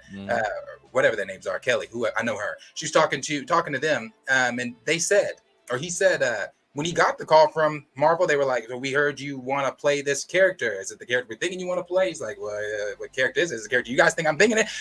So if that's the conversation you had with Chad to give him the role, what the hell is so hard about calling the next person and talking to them about saying, hey, we like you said, Yolanda Noel said he would love to do it. You got an actor right there that said they would love to do it. All you now have to do, Marvel, is reach out. Here's the thing. It's not the fact that there are other actors that don't want to do that. That's a straight up lie. We've already debunked that myth a long time ago. There are plenty of actors that would love to jump at the opportunity to get the same leading treatment that Robert Downey, Tom Holland, Chris Pratt, Chris Hemsworth, and all these other people that were on the downhill or nobody cared about. They all want that type of game-changing, career-changing opportunity, but that's not what Nate Moore is talking about. Nate Moore is more concerned about, I don't want to put that pressure on that young person or that new person. I'm like, that's nonsense. To be honest, it reads as, I don't respect the acting skills of all of these black actors that you guys are listed. Because if somebody was crazy talented, like undeniably talented, which I do believe there are other talented black actors out there, this wouldn't even be a concern for you. But the problem, and this goes to an underlying issue in Hollywood and with fans, because we don't have enough black actors in leading black roles, you don't have enough to sit here and be like, let me pick from this guy, that guy, this guy, that guy. You don't hear this nonsense when it comes to who's going to be the next James Bond. People can do that like nobody's business because it's easy to pick out white actors because you've seen them all over the place. But when it came to like even to Chadwick getting cast, they said like, yo, after seeing 42, we knew he was the one. Well, if he didn't get a lead role at the point, you probably would have never known who should have been T'Challa. Right. That's the point. You need to recast T'Challa so that there can be another lead role. There can be another opportunity because there is no bigger platform nowadays than a leading role in Marvel. Chadwick had been doing great movies. He'd been known at least in smaller circles, but he became global once he got the role of T'Challa. Right. And you just gonna take that opportunity away? Right. Come on now. What are we doing? And one of the I completely agree. One of the last things I'll say here is, everybody wants to make it about a mantle, the mantle this, the mantle that, blah, blah, blah, blah, blah. One thing that you've touched on, E, and I think we all have touched on this on our channels, is being sick, like you said, while he was still battling cancer. Chadwick went in and recorded for Star-Lord T'Challa. In doing so, trying to show the world that T'Challa is great with or without your mantle. Facts. T'Challa can be great whether he is, Black Panther, Star-Lord T'Challa, Doctor Strange T'Challa, whatever. Yep. He's great with or without the mantle that you seem to be so focused on. All this is saying, the reason we are all gathered here today, and I'm sure hopefully in the future, is because we just don't want to see the character killed off. Right. We don't think or believe that the character should be killed off because, like I just said, T'Challa's great with or without your mantle. If you want to give the mantle to Shuri, if you want to give, hell, as I've said, I don't care if Kevin Feige himself pops up and if T'Challa's there, we have no complaint. Mm-hmm. And that's not out of line with what every other main character in the MCU gets. Yep. It's not asking for supremacy. Nope. Right. We are asking for equality. Yeah. Exactly. And a complete story. Complete story. Yeah. Exactly. Just do the thing that you do for everyone else for them. It's so clear that is not the case. That we're no longer in a spot, at least not for me. I can only speak for me. But I'm no longer in a spot where I am giving the benefit of doubt. Right? We've had 2 years of this. Mm-hmm. And as much as I have been able to quell even sharper criticisms that I have for the House of Mouse over there, that's not going to continue as long as I see aberrations to what you call listening to the fans. Mm. And as long as those aberrations stay here, you'll hear from me. I agree with you, brother, because you'll hear from me too. I mean, like we've all said, like he said, it does not stop until the king is back on his throne. When the king is back on his throne, we can stop the conversations. We can stop the meetups and the collabs and recast a child. Put the character back on the screen. We won't have these problems. And like I said, but until they do, I'm here. And I'm gonna keep it vocal. Since y'all were talking about leaks, I do want to get y'all opinion because I put it out there and I know a lot of people got riled up and I was like, look, it's just a thought experiment. But how do y'all feel if they try to pull that sneak? Hey y'all, here's T'Challa Jr. Like how did it? Hey, recast T'Challa. We gave y'all T'Challa. Here he is. Josh, go first. Go ahead. T'Challa Jr. How do well, that's literally playing into yet another trope that I'm sure Ryan Coogler would love to get the chance to he's obviously written it. But yeah, no, I'm not with it. I don't want any parts of it. No. I'm cool. It's literally not T'Challa. I'm a black father, right? I have a son and I have another child on the way, right? The prospect of not being able to see my child grow is heartbreaking. I don't even want to say those words out loud. And for them to want to insert that into what is supposed to be a fantasy, it's not surprising because if you look back far enough, they have a storyline that is eerily similar to what's happening in this movie. I don't know if anybody recalls the John Henry story from like the early 2000s, but it's so eerily similar, you know?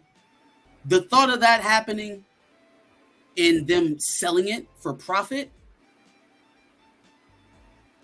Like, what are you giving me to come back to at that point? If you do, let's say they do that, and then T'Challa comes back, is the veneer, is the aura around the IP still there at that point?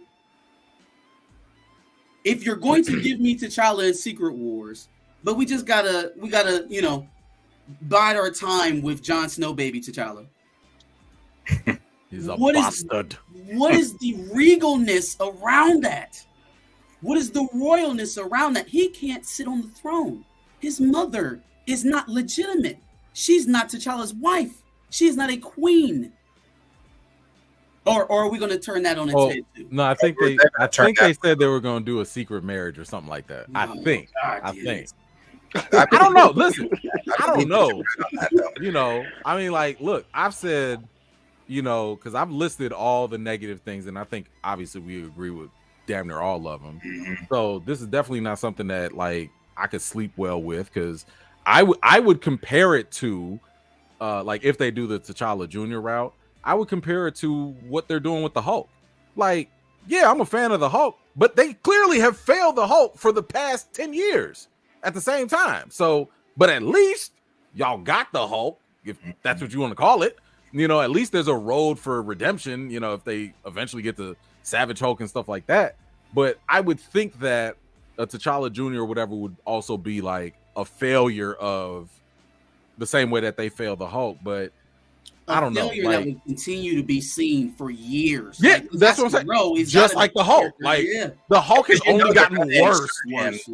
Ever since Avengers, he's only gotten worse. So I'm sitting here like, what the hell are y'all about to do with a T'Challa Jr. that's not really T'Challa? You know, like, they're going to do the most with him. He might be leading the Young Avengers. We don't know.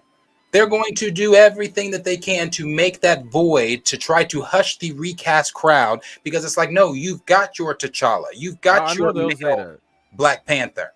Yeah. This is what you get. I disagree with it. I remember when I read the leak, I was like, oh, this is terrible. Go ahead, Mark. What'd you say? I was going to say, I've never heard of a movie studio forcing a product upon their consumers. This is beyond me. I've never heard of a studio standing squarely in opposition to a fan base and telling them what they're going to get instead of asking them what they want. Well, you have to think about it. They're not. Marvel has stopped catering to comic book fans a long time ago. Yeah, a long time ago. Well, to comic book fans, but not fans in general, not MCU fans. It's hard to say because they are constantly trying. I mean, we know that Marvel wants money. At the end of the day, that's their number. I don't care what they think. Social justice, all that. Whatever. Y'all want money. Y'all want money. Yeah. The number one way that they make their money is by expanding their audience, and that audience is usually someone who's never picked up a comic book or probably never even watched the MCU at all.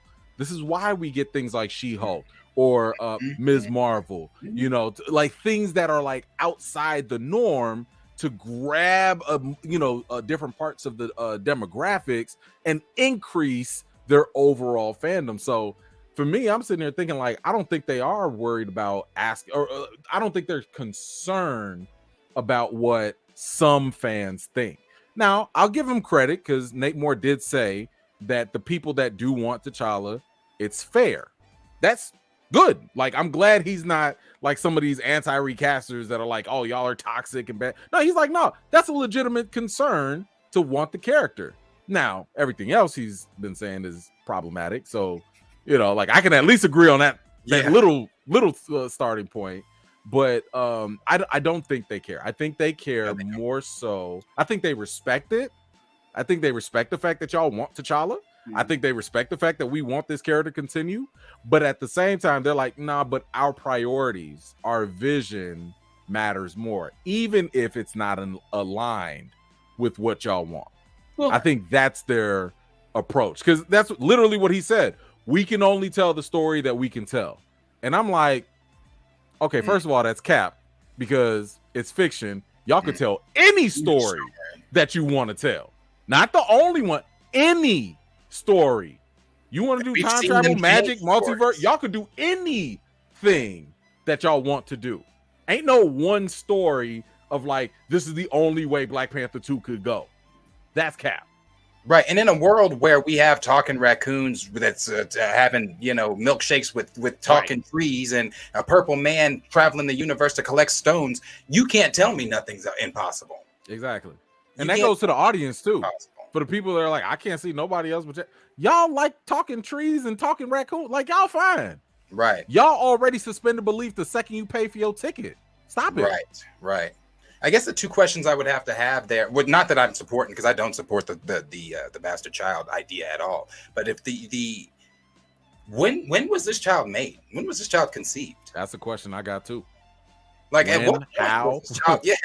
Like, Like, does and not T'Challa only even know? Nigga, Does he went know? on a 9-month undercover mission, and then she came back with an orphan.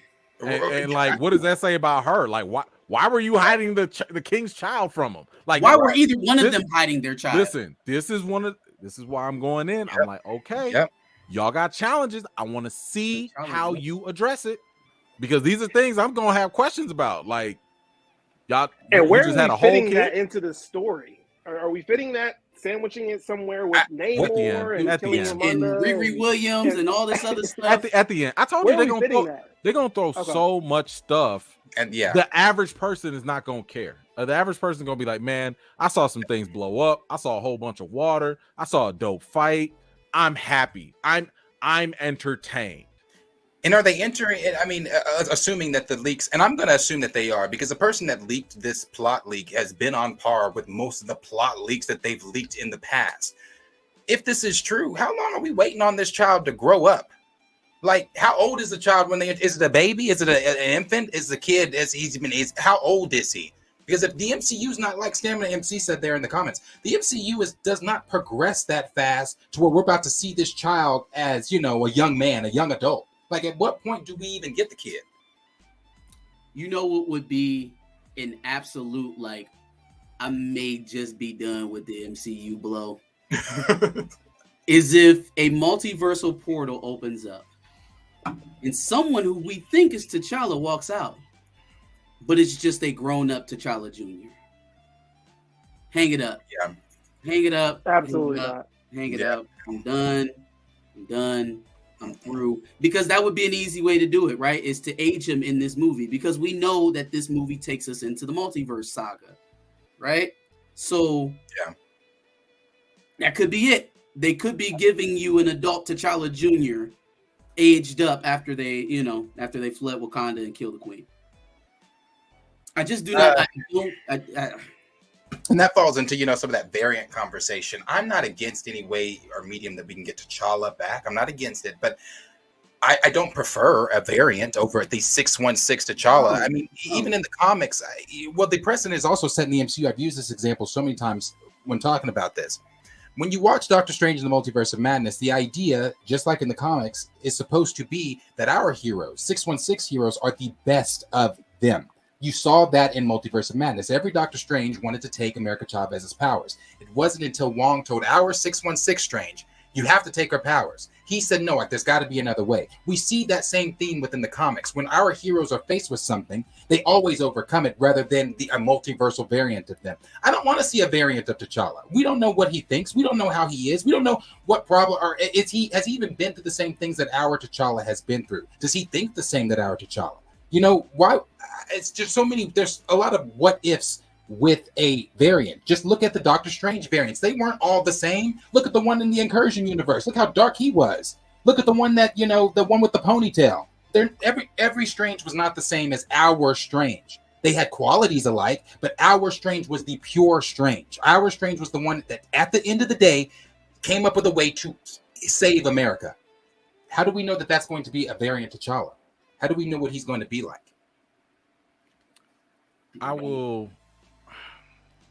agree that and I've said that there are levels to all of this. Like, right at the top, just straight up recast. 616, pick up, like, I don't care. Aunt Vivid if you need to. Like, just recast. If for whatever reason y'all just cannot do that, if people can't stomach it for whatever reason, I'm okay with the variant because if I could sit here and tell them that it's fiction and they can do whatever they want, then there's room for them to make a variant 10 times better than the T'Challa we had. True.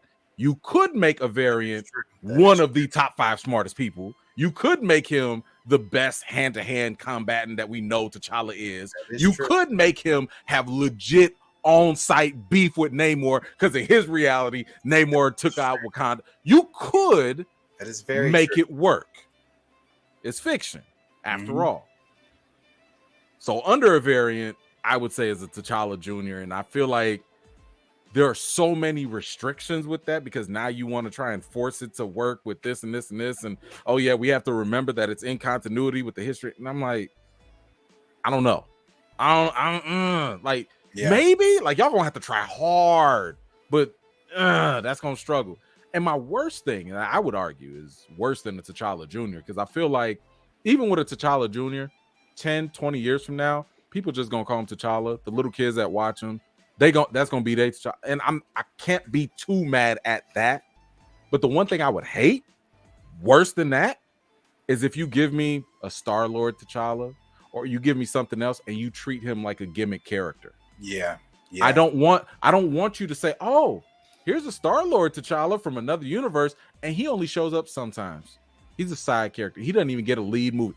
That would be 10 times worse, in my opinion, than anything else that they potentially could give us. So I'm like, yo, don't play with me with T'Challa like that. Like, you know, I can make some compromises, but Jesus, do not throw him completely to the side as a gimmick on top of that.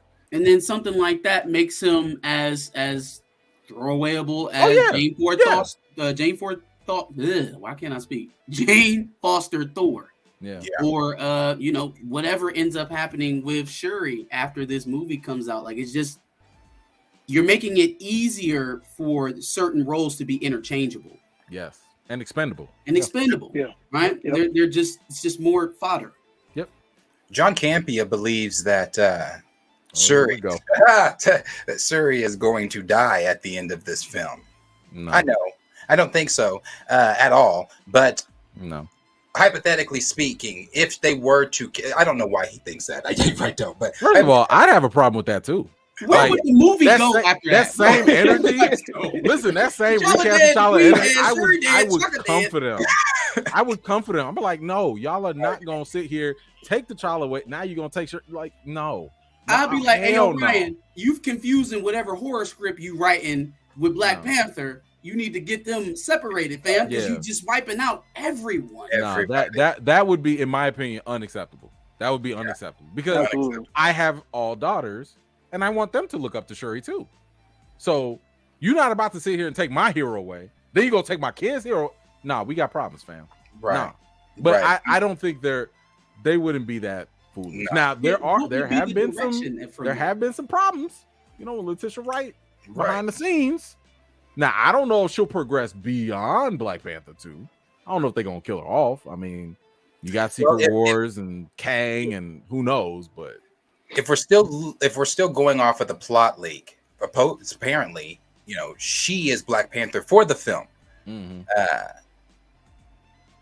But I believe M'Baku takes over. Wasn't that the leak? Didn't that say that M'Baku M'Baku takes over? He's like the ruler. Yeah, that's fine. I mean, that's literally what happened in Civil War. T'Chaka was the ruler, and T'Challa was the Black Panther. Mm-hmm. Like everyone, I think people get this misconception that like the only way people can have mantles or the mantle of BP is if you go through the combat. No, you don't. It's a choice. It's optional. It's part of their tradition, but it's not the only way. Let's not forget when they did the ritual combat, they were like, yo, anybody want to challenge? It's challenge day. Mm-hmm. You could say no. If you just say no, then whoever has it has it. And, you know, because of what I'm pretty sure, I doubt that T'Challa fought T'Chaka for the mantle. Right. I got the feeling that he probably just passed it down and nobody challenged him. Or if he did, T'Challa just won during the open challenge. But it ain't got to be something like, okay, we got to go through this blood fight, blah, blah, blah. They have other options. They have. And the very last thing I want to say, because since we're talking about the plot leak, the whole Killmonger in the ancestral planes talking to Shuri instead of T'Challa, or even T'Chaka, if you don't want to put Chadwick, you don't want to do that whole, which I disagree with the whole CGI Chadwick and face anyway. Yeah. But you could still have T'Chaka speak to his daughter instead of Killmonger. Again, it makes no sense to me. It never made sense to me. That's why Killmonger's showing up at the ancestral planes talking. How is he going to tell her how to be something he himself never was? He was never Black Panther. Yes, he donned the mantle, but he was a tyrant, a dictator. What's he going to teach Shuri? What is he teaching her how to do? So the fact that he's just showing up in the ancestral planes anyway instead of one of her, her dad, since Or how do you explain T'Challa not being in the ancestral plane? Thank you, Jay. Because as they've been explaining the afterlife so much in this former phase, Moon Knight and Thor: Love and Thunder. So continuing with the plot holes that this is creating for Marvel, having this man gone. So Jane Foster's in Valhalla. We saw Mark Spector go to his afterlife. But T'Challa doesn't appear on the ancestral plane. Well, I mean, it just keeps doubling up on itself. Look, because I try. Matter of fact, like a big secret, the whole thing with Recast T'Challa was really like, hey, Marvel, here's the game plan. Fix it. Like that was the whole thing. It was like, look, I'm trying to let you know what you're going to come across, and I'm giving you time to fix it and just say, oh, we were always going to recast, or we would never do that. Like, that's kind of been the whole thing so that they can fix it ahead of time. So, like, if they did do something like that, let's say, T'Challa is not in the ancestral plane for whatever reason. I'm like, look, if you put this during the blip, you could easily just say he wasn't in the blip because they were in the Soul Stone. I'd be okay with that. Everybody, fine. But now, if it's after Endgame and he's not there, my question is, okay, like,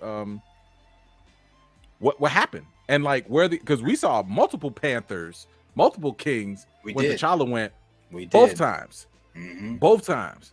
So are we just saying that it's only a dream? Again, I'm giving the movie free space to tell me, but this is the type of stuff I'm going to be looking for. Like, so are we just saying the afterlife is only you get to just see whoever you want to see? Because I can't imagine, of all people, she would want to see Killmonger.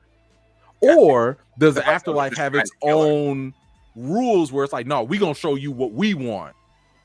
Because now that's the part where I'm like, but the whole movie showed us people seeing who they wanted to see. Killmonger missed his daddy. He saw his daddy. Right. T'Challa missed his daddy. He saw his daddy multiple times. That was like literally the core of their whole journeys. You show us Shuri potentially seeing Killmonger. She want to see him? That's in her heart somewhere? I got questions. I need to know, like, how does this work? Yeah. Same questions, man. I have the same questions, but I guess, like I said, we will all come out of the theater November 11th, November 10th, whenever you're seeing it, and have those questions answered. And I'm sure filled with more questions as how is this going to progress moving forward? What are we going to do? I still, even after I see the film, it's still going to be the but T'Challa. It's still going to be but T'Challa. Unless it's indeed taking place in the blip, it's still going to be but T'Challa. But like I said, we all have questions, and I'm anticipating my curiosity to see this film, and I know that you guys all are too. Anybody have anything final that they want to say on it? Moving forward, all good. Well, go ahead, Marcus. Oh, I was just gonna say, in terms of the support of the movie, this is just how I feel. We've sat here for around 2 hours now discussing in great detail every problem that not just we have with this movie, but our representation at this studio as a whole. Mm-hmm. Right? I'm a firm believer that the only way that you make these beyond the movement that we're involved in right now, the only way that you tell them what you want out of that product, because clearly the cries aren't enough. It's the dollar. That's where I'm coming from with it. Now, eventually I will see this movie because our audience will want us to review it. Will I be there opening weekend? I will not be there. That's not me advocating for everyone to do the same. But what I am telling you is that if you feel so inclined to criticize Marvel for these things, something has to give eventually. It has to. Otherwise, the behavior will perpetuate itself. And that's kind of where I'm at with it. Yeah, no, I agree. I feel you on that for sure. It's one of those things where we definitely, again, we have to. I would like to, and again, Ryan Coogler, I get it, him being black and working on the film, but I would like, even with Blade, I would like to see Blade taken over by a black director. Let our people tell our stories, even if it's fictional. Let our people tell our fictional stories, tell our real stories.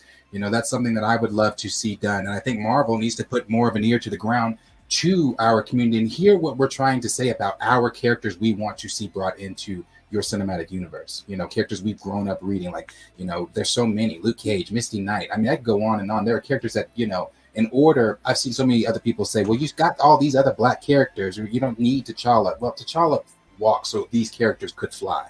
But I still want to see these characters on screen as well.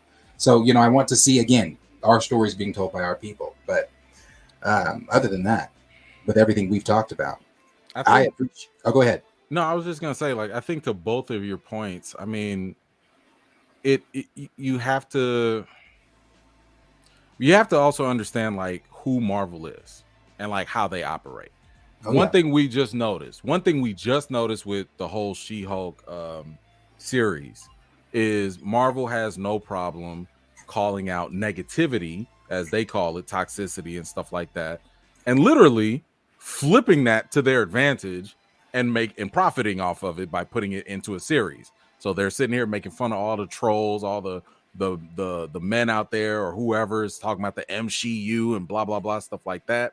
They're literally using that and saying, hey, it's almost like I've compared it to like when you go to a comedy show and you try and be a heckler at the comedian.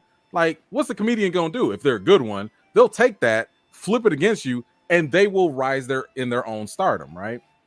But like at the same time, because, and I don't knock anyone that wants to withhold their money from this.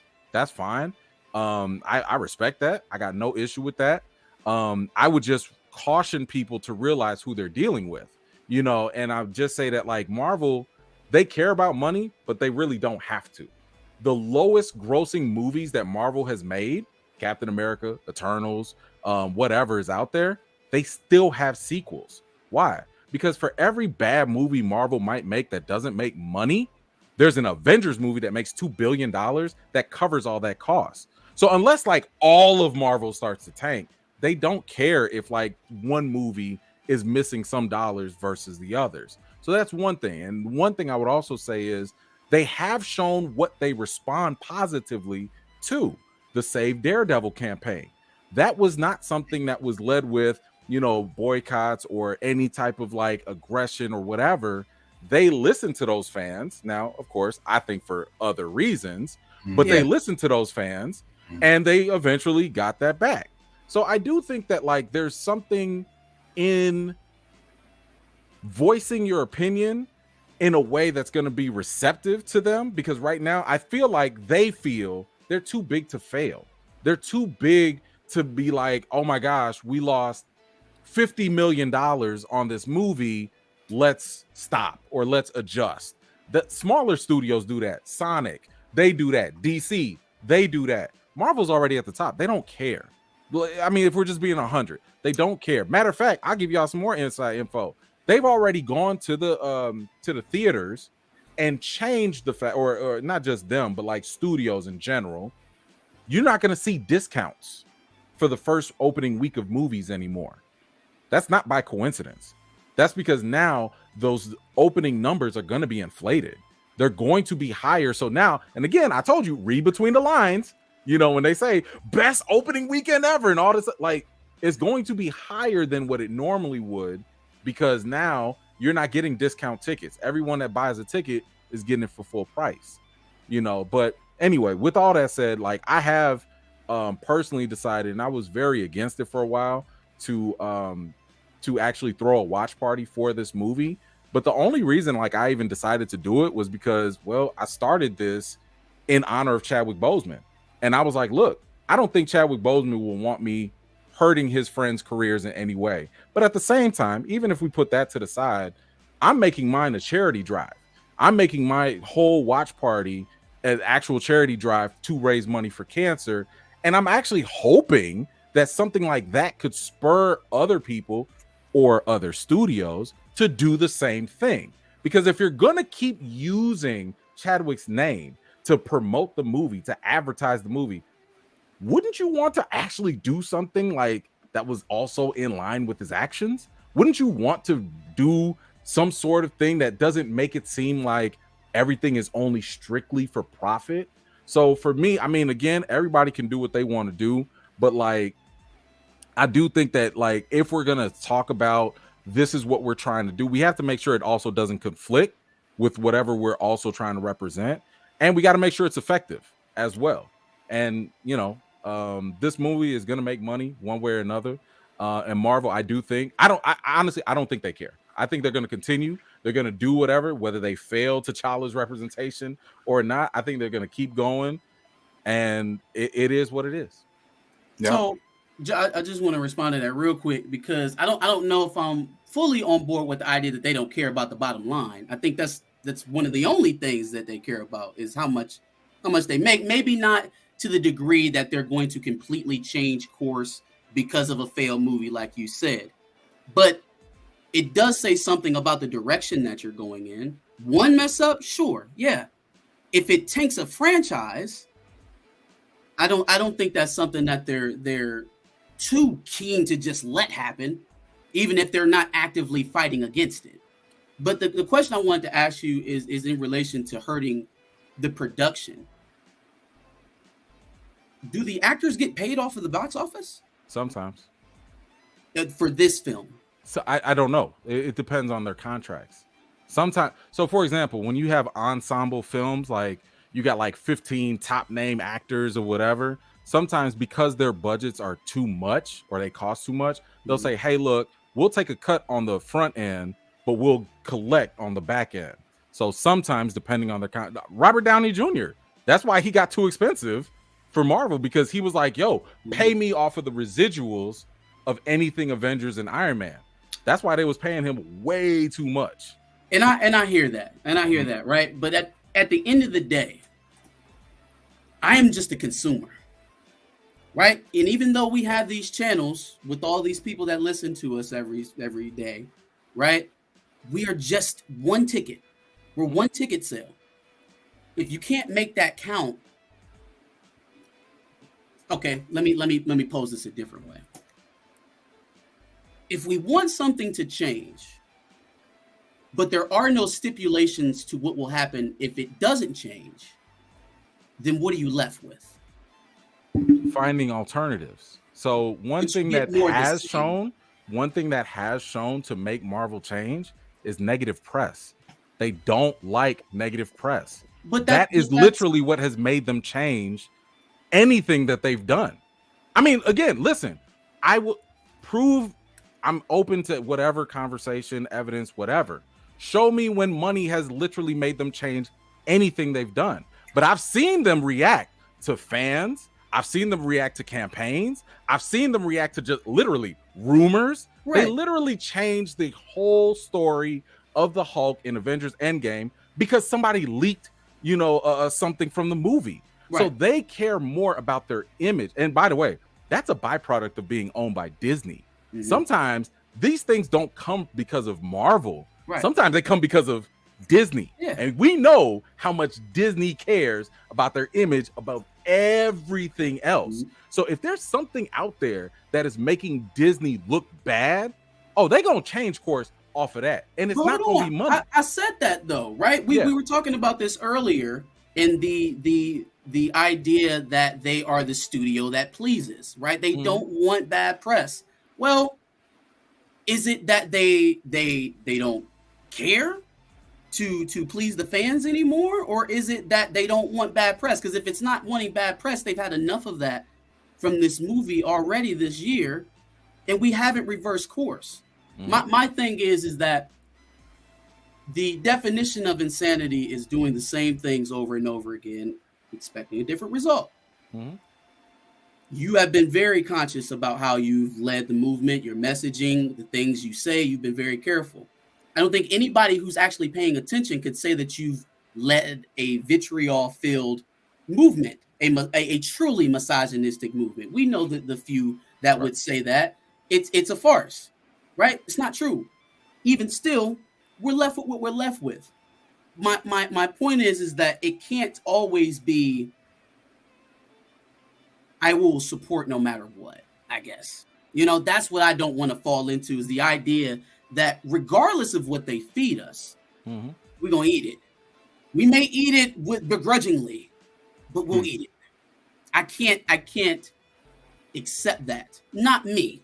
And I'm not questioning anyone's integrity or saying anything to say that people who don't do what I do are wrong. My mind is just working that if we've gone about it this way for quite some time, and a lot of people have been very careful about what they've said, what they've done, what they are trying to accomplish here. If we're saying they don't like negative press, they've had enough of that. If we're saying that they want to turn a movement negative or describe them as negative, well, we've heard them finally respond here in the latter parts of the year, and it has been deferential. It hasn't been what we wanted, but it has been deferential. So to that end, it's moving. The more angst, the more people are asking for this character in a more forceful way, because it didn't start out that way. But as the trailers come out, as the leaks have come out, the heat has turned up. So I do think it's a relationship between the two. Can it be totally toxic like Snyder Cut? No. Can it be docile? I don't think so. But it's a mix between the two, because there has to be a threat of something not going right for someone to change course. That's just common sense. Someone has to be worried about something not going right for them to want to go away from what they've already thinking about doing. That's how I'm reading it. But I get your meaning when you're saying that you're trying to keep it positive by the way of bringing more people in. Well, some of those more people that we're bringing in don't want to pay for this movie. And they shouldn't have to. Yeah, some of these people don't have to. Don't want to do that. And so, you know, on the idea of bringing in as many people as we possibly can, that's what I'm preaching. If you are going to go see the movie on opening night with a Recast T'Challa shirt on, more power to you. If you're going to set it out and not watch the movie ever, not even on Disney Plus, more power to you. As long as we all in solidarity about Recast T'Challa, that's what it is. Facts. I just don't think, in my opinion, that we can be strictly positive forever. I mean, I don't really understand what the conflation is, because if you're just saying like, yo, you need to represent black people better, you need to keep positive black representation, you're failing at that. There's nothing negative in that. No, at all. So like, now if you're just talking about like the amount of aggression, trending is effective because it literally gets us national coverage. I mean, at some point, and again, I'm not trying to brag or nothing, but I predicted this 2 years ago that when the trailer comes out, anything Black Panther comes out, this will trend. And the thing is, it's kind of like, it's always been more of a fact of like fighting love with love, because that's the game that a lot of people are not used to doing. So when you talk about like, doing the same tactics and expecting a different return, this is not something that we've done, at least not with movies, because what we've seen with Snyder Cut is a lot of aggression, some toxicity, but like even when they got what they wanted, it got even worse because the studio was like, man, we should have never gave y'all this in the first place. Sure. And they regret it, and I'm like, yo, okay, I see how that works. I think we should spin it, because the one thing that's harder to refute and the harder thing to twist is fans' love for a character. You can't sit here and say that we're harassing you or abusive to you. If we're just saying like we want this character to continue, recast T'Challa, keep it going. But they will try. I mean, we literally just talked about this. We've seen how easily and quickly and illogically they will misconstrue everything else. Sure. We say like, yo, we want to see T'Challa. Why do you hate women? What? Right. Like that's the thing that I don't think a lot of people are taking into consideration of how like wild social media has made people's thinking. Yeah. And it actually is better to, in my opinion, to stay consistent with a positive message to give them less wiggle room to make them look dumber when they do try to twist it. Because a lot of time, and I think all of us can relate to this, is just being black. We know that when black folks get energetic about something, we're angry, we're mad, right, and we can't be passionate. Right. And that's the thing. I was like, yo, I don't even want to give them that leverage in the first place to twist, because that has always been the way that companies have maneuvered. It's always a PR game.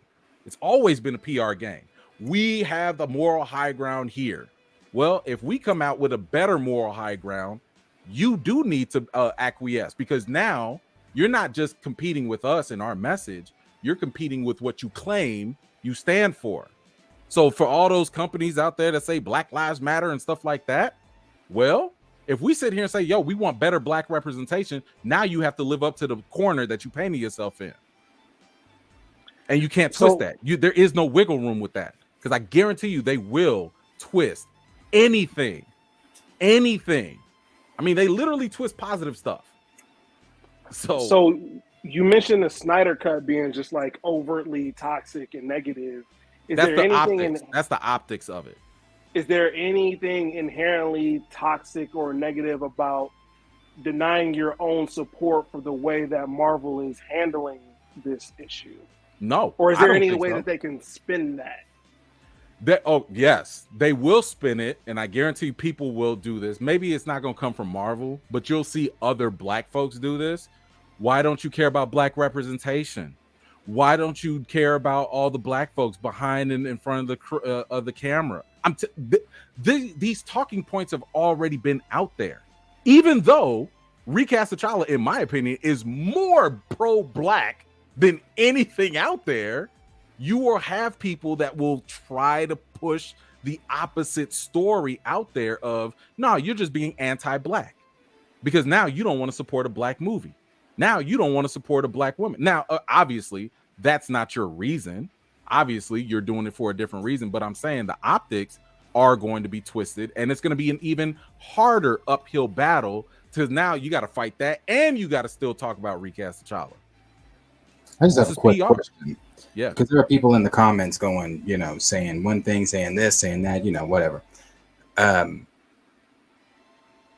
But, I've seen some people saying things like, oh, well, I'm just going to watch it when it gets on Disney Plus or this. And this is just a question, so don't come from my head. Is that not still paying for the film? Having your account with Disney Plus? It's not going to go to the overall gross when it's free. Right. Streaming now. Right. Yeah. I wouldn't say it's the same. I'm already paying for Disney Plus. So right. But you paying for Lion King and Ariel and all the other stuff. Yeah. Right, I understand that part, but I'm just asking more so like Marvel being under that umbrella, I guess my question more so also is like, because I'm just going off the comments from what people are saying. I was just reading people saying like, well, Marvel's going to continue to do what they're going to do or whatever. So do you not support Marvel at that point anymore? Do you not just go watch any other Marvel films? Because at the end of the day, you're still putting money in Marvel's pocket if you go see another Marvel film. Can I answer this one? Yeah. So this is actually something that I struggled with throughout this saga of the Recast T'Challa. It's something that like really got to me. I mean what I say, right? I'm not just up here talking. Like I'm passionate about this stuff.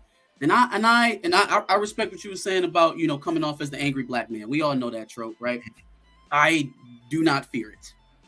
I don't, because at the end of the day, you do not have the intellect to combat what it is I am saying and you automatically revert to how it is I am saying it, I don't respect your opinion. But I also understand that could lead into some other water. So I try my best. But in any case, as far as supporting Marvel overall, I got to the point where I wanted to stop supporting it. But then I asked myself, how do I continue to talk to people about what's wrong here if I'm not doing the work, if I'm not here, if I'm not talking about the new shows that are coming out, if I'm not reviewing the content to show people what's up, if I'm not talking to people about what they're talking about and presenting my perspective, I don't really have no room to complain. Or if you're not comparing it to other things. It's just complaining, you know? If you're not in the same rooms with these people who would otherwise just accept it, preaching whatever it is we're preaching, recast T'Challa, more black male representation, more black female representation, because quiet as it's kept, that ain't that great either, right? But if you're not in the room to discuss those things, you kind of yelling in an echo chamber. You kind of just yelling at yourself in a room by yourself.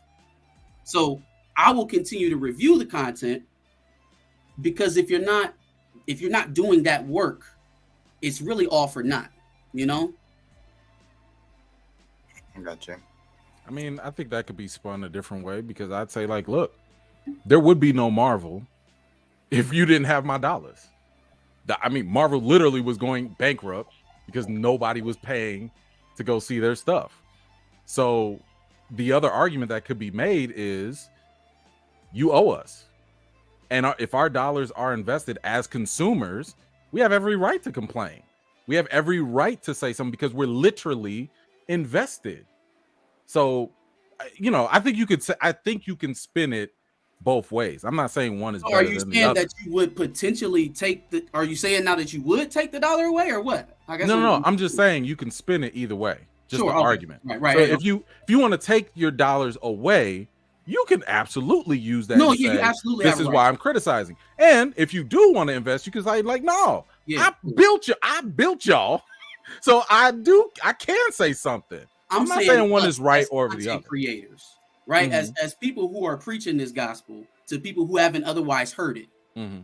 If we stop totally reviewing it, that's not going to stop people from going to see it. Now, yeah, as an individual, you know, 100% I'm on board with that. If you spend your money with who treats you reasonably and respectfully. But as content creators, if you stop reviewing it all together, that's why you don't hear me ranting about the Black Panther comic book anymore. I don't really have a right to critique it because I'm no longer reading it and I'm not covering it. You know, like it's hard to sit back here. That's what a lot of people do. They critique from the sidelines. They critique from outside of the room. They're not actually taking in this content and giving honest critiques. They're jumping on the bandwagon with everyone else. And I don't want to do that. So if I'm going to critique someone, I can at least do them the service of actually taking in the content and reviewing it in kind, you know? And what, you know, see, that's one of my things about going to see. And again, I respect both sides, every side of however you personally feel about this film, however you personally feel about, you know, where you spend your money. I respect whatever.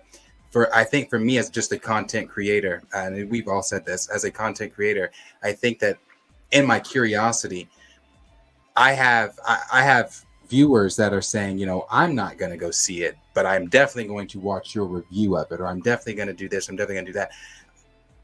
You know, and also for me as just my personality in general, I'm a type of person where I can't functionally think off of someone else's opinion. You know, I can't go off of what you're telling me you saw in the film, because it's kind of like with our personalities and things, where one person might tell you Darius is an asshole.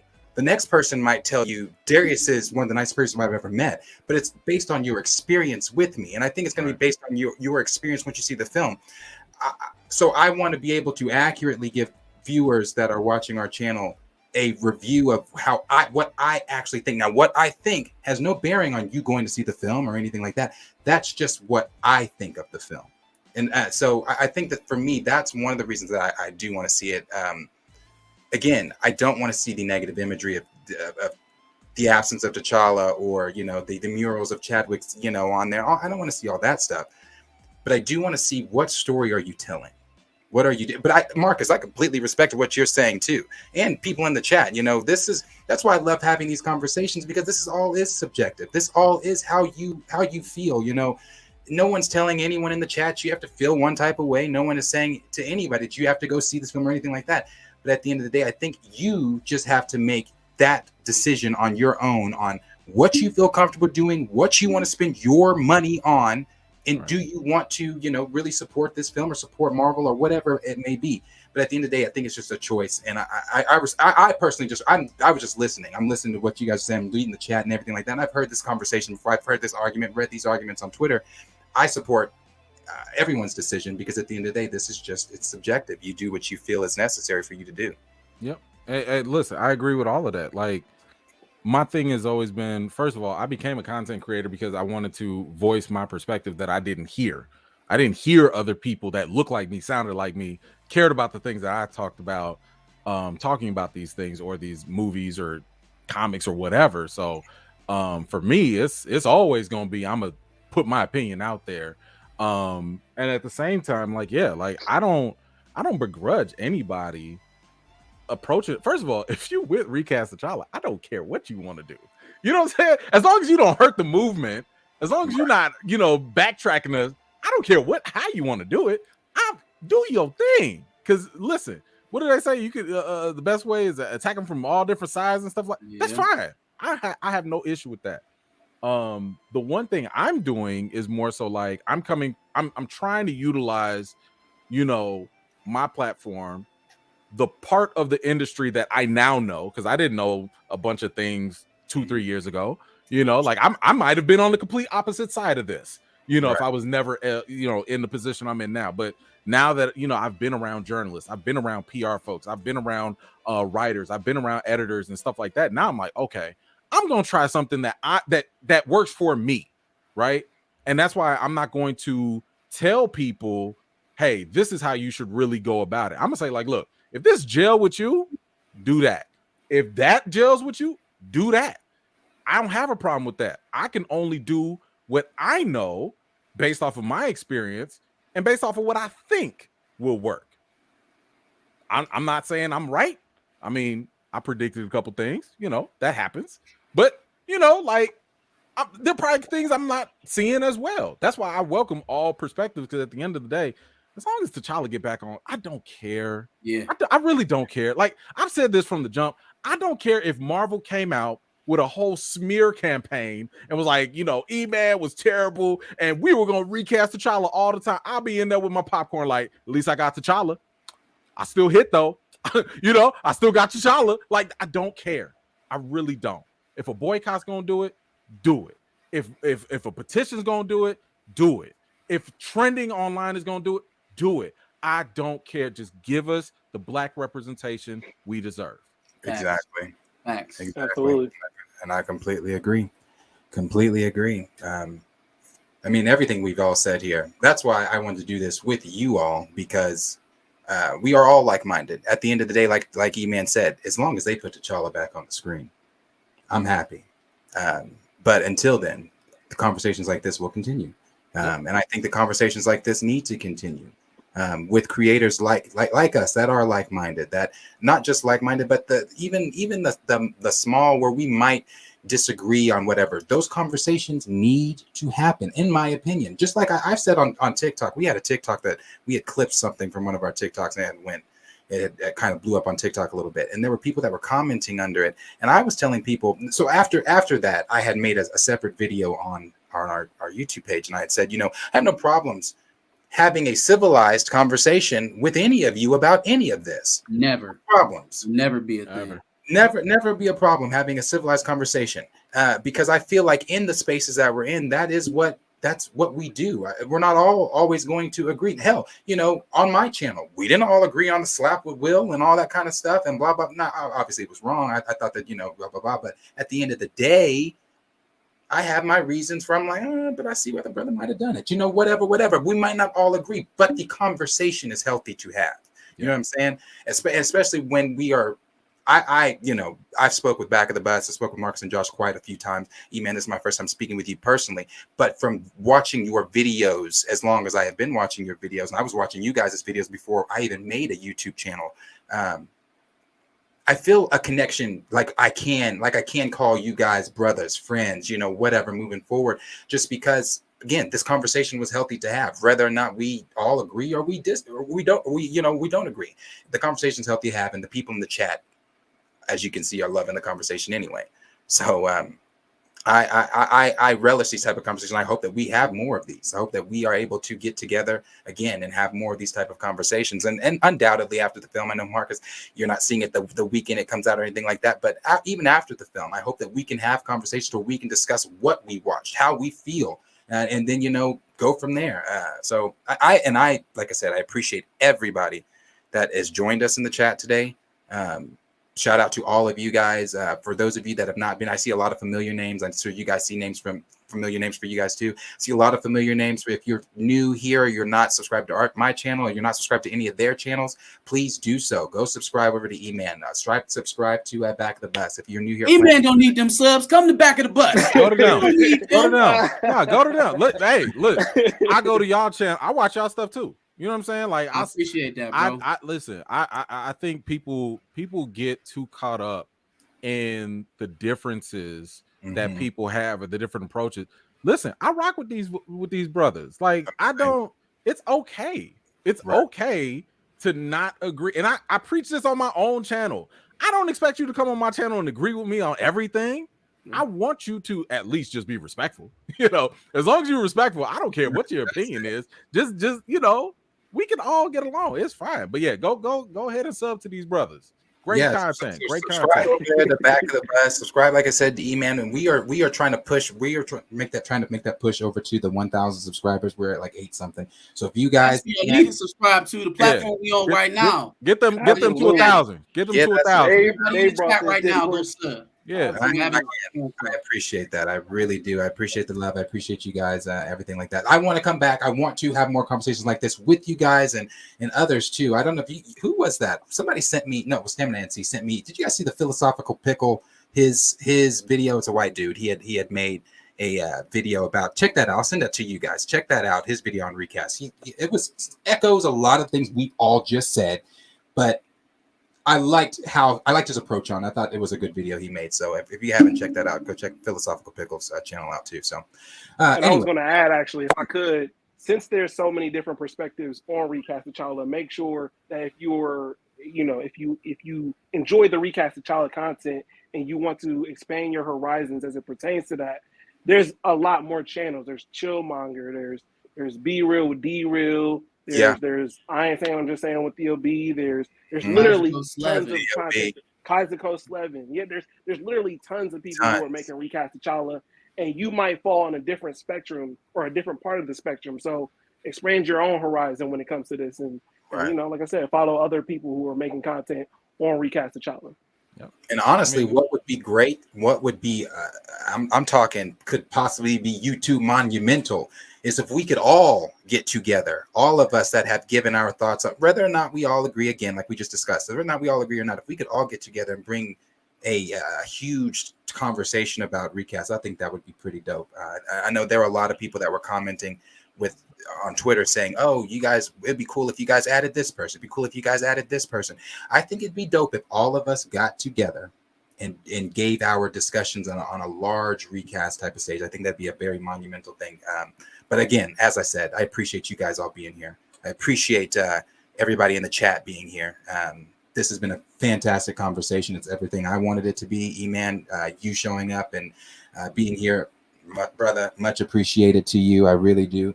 And Back of the Bus, Marcus and Josh, as you guys know, we have talked for a while. Appreciate you guys. Yeah, that's about what I've got to say on it. I appreciate you guys being here. So before we get out, everybody, if you want to go ahead and say your name, where they obviously everybody knows where they can find you, but just sign out on it, and then we'll go ahead and hopefully convene and meet up another time. That'll be Marcus at Back of the Bus Podcast. You can catch us every day of the week at 10 a.m. We'll have a new drop. Especially make it for Wednesdays. It's our special. It's Dubs and Nails. Make sure you guys come, like, share, subscribe, and enjoy the content. I'm Josh, the other half of Back of the Bus. He mentioned W's and L's. I'm pretty sure we're going to have another video specifically on what we talked about the Namor letter. So be sure to join us on our conversation that we had on that as well. I'm E-Man from E-Man's Movie Reviews. I'm gonna ask y'all to join the Wakanda Forever Challenge.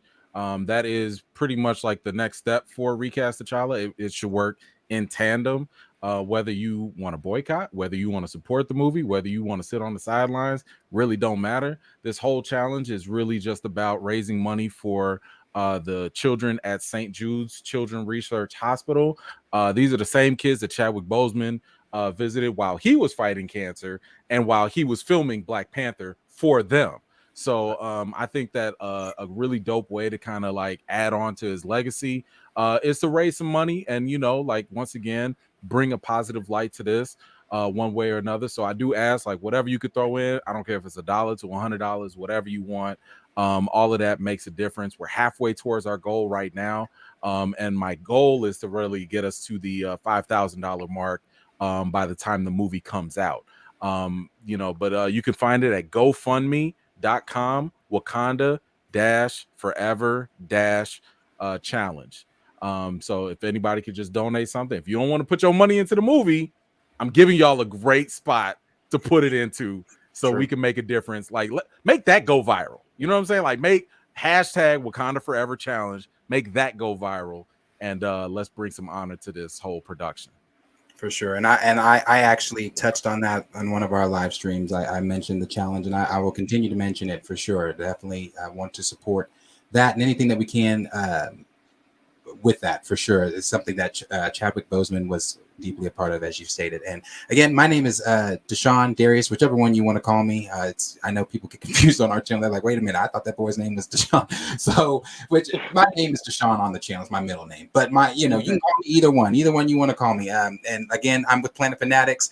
We are trying to get that push to 1,000. So we appreciate you guys being here. So if you can subscribe, like, share with your friends, we appreciate all that stuff. So yeah, sub. So again, appreciate everybody being here. And I hope again that we can do this in the future. So thank y'all for sure. For sure. Chat, we will see you guys on our respective channels and hopefully again in the future as a group. Appreciate you guys being here. Everybody, as I always say, I hope you guys are having a great day. And we'll see you guys in the next video.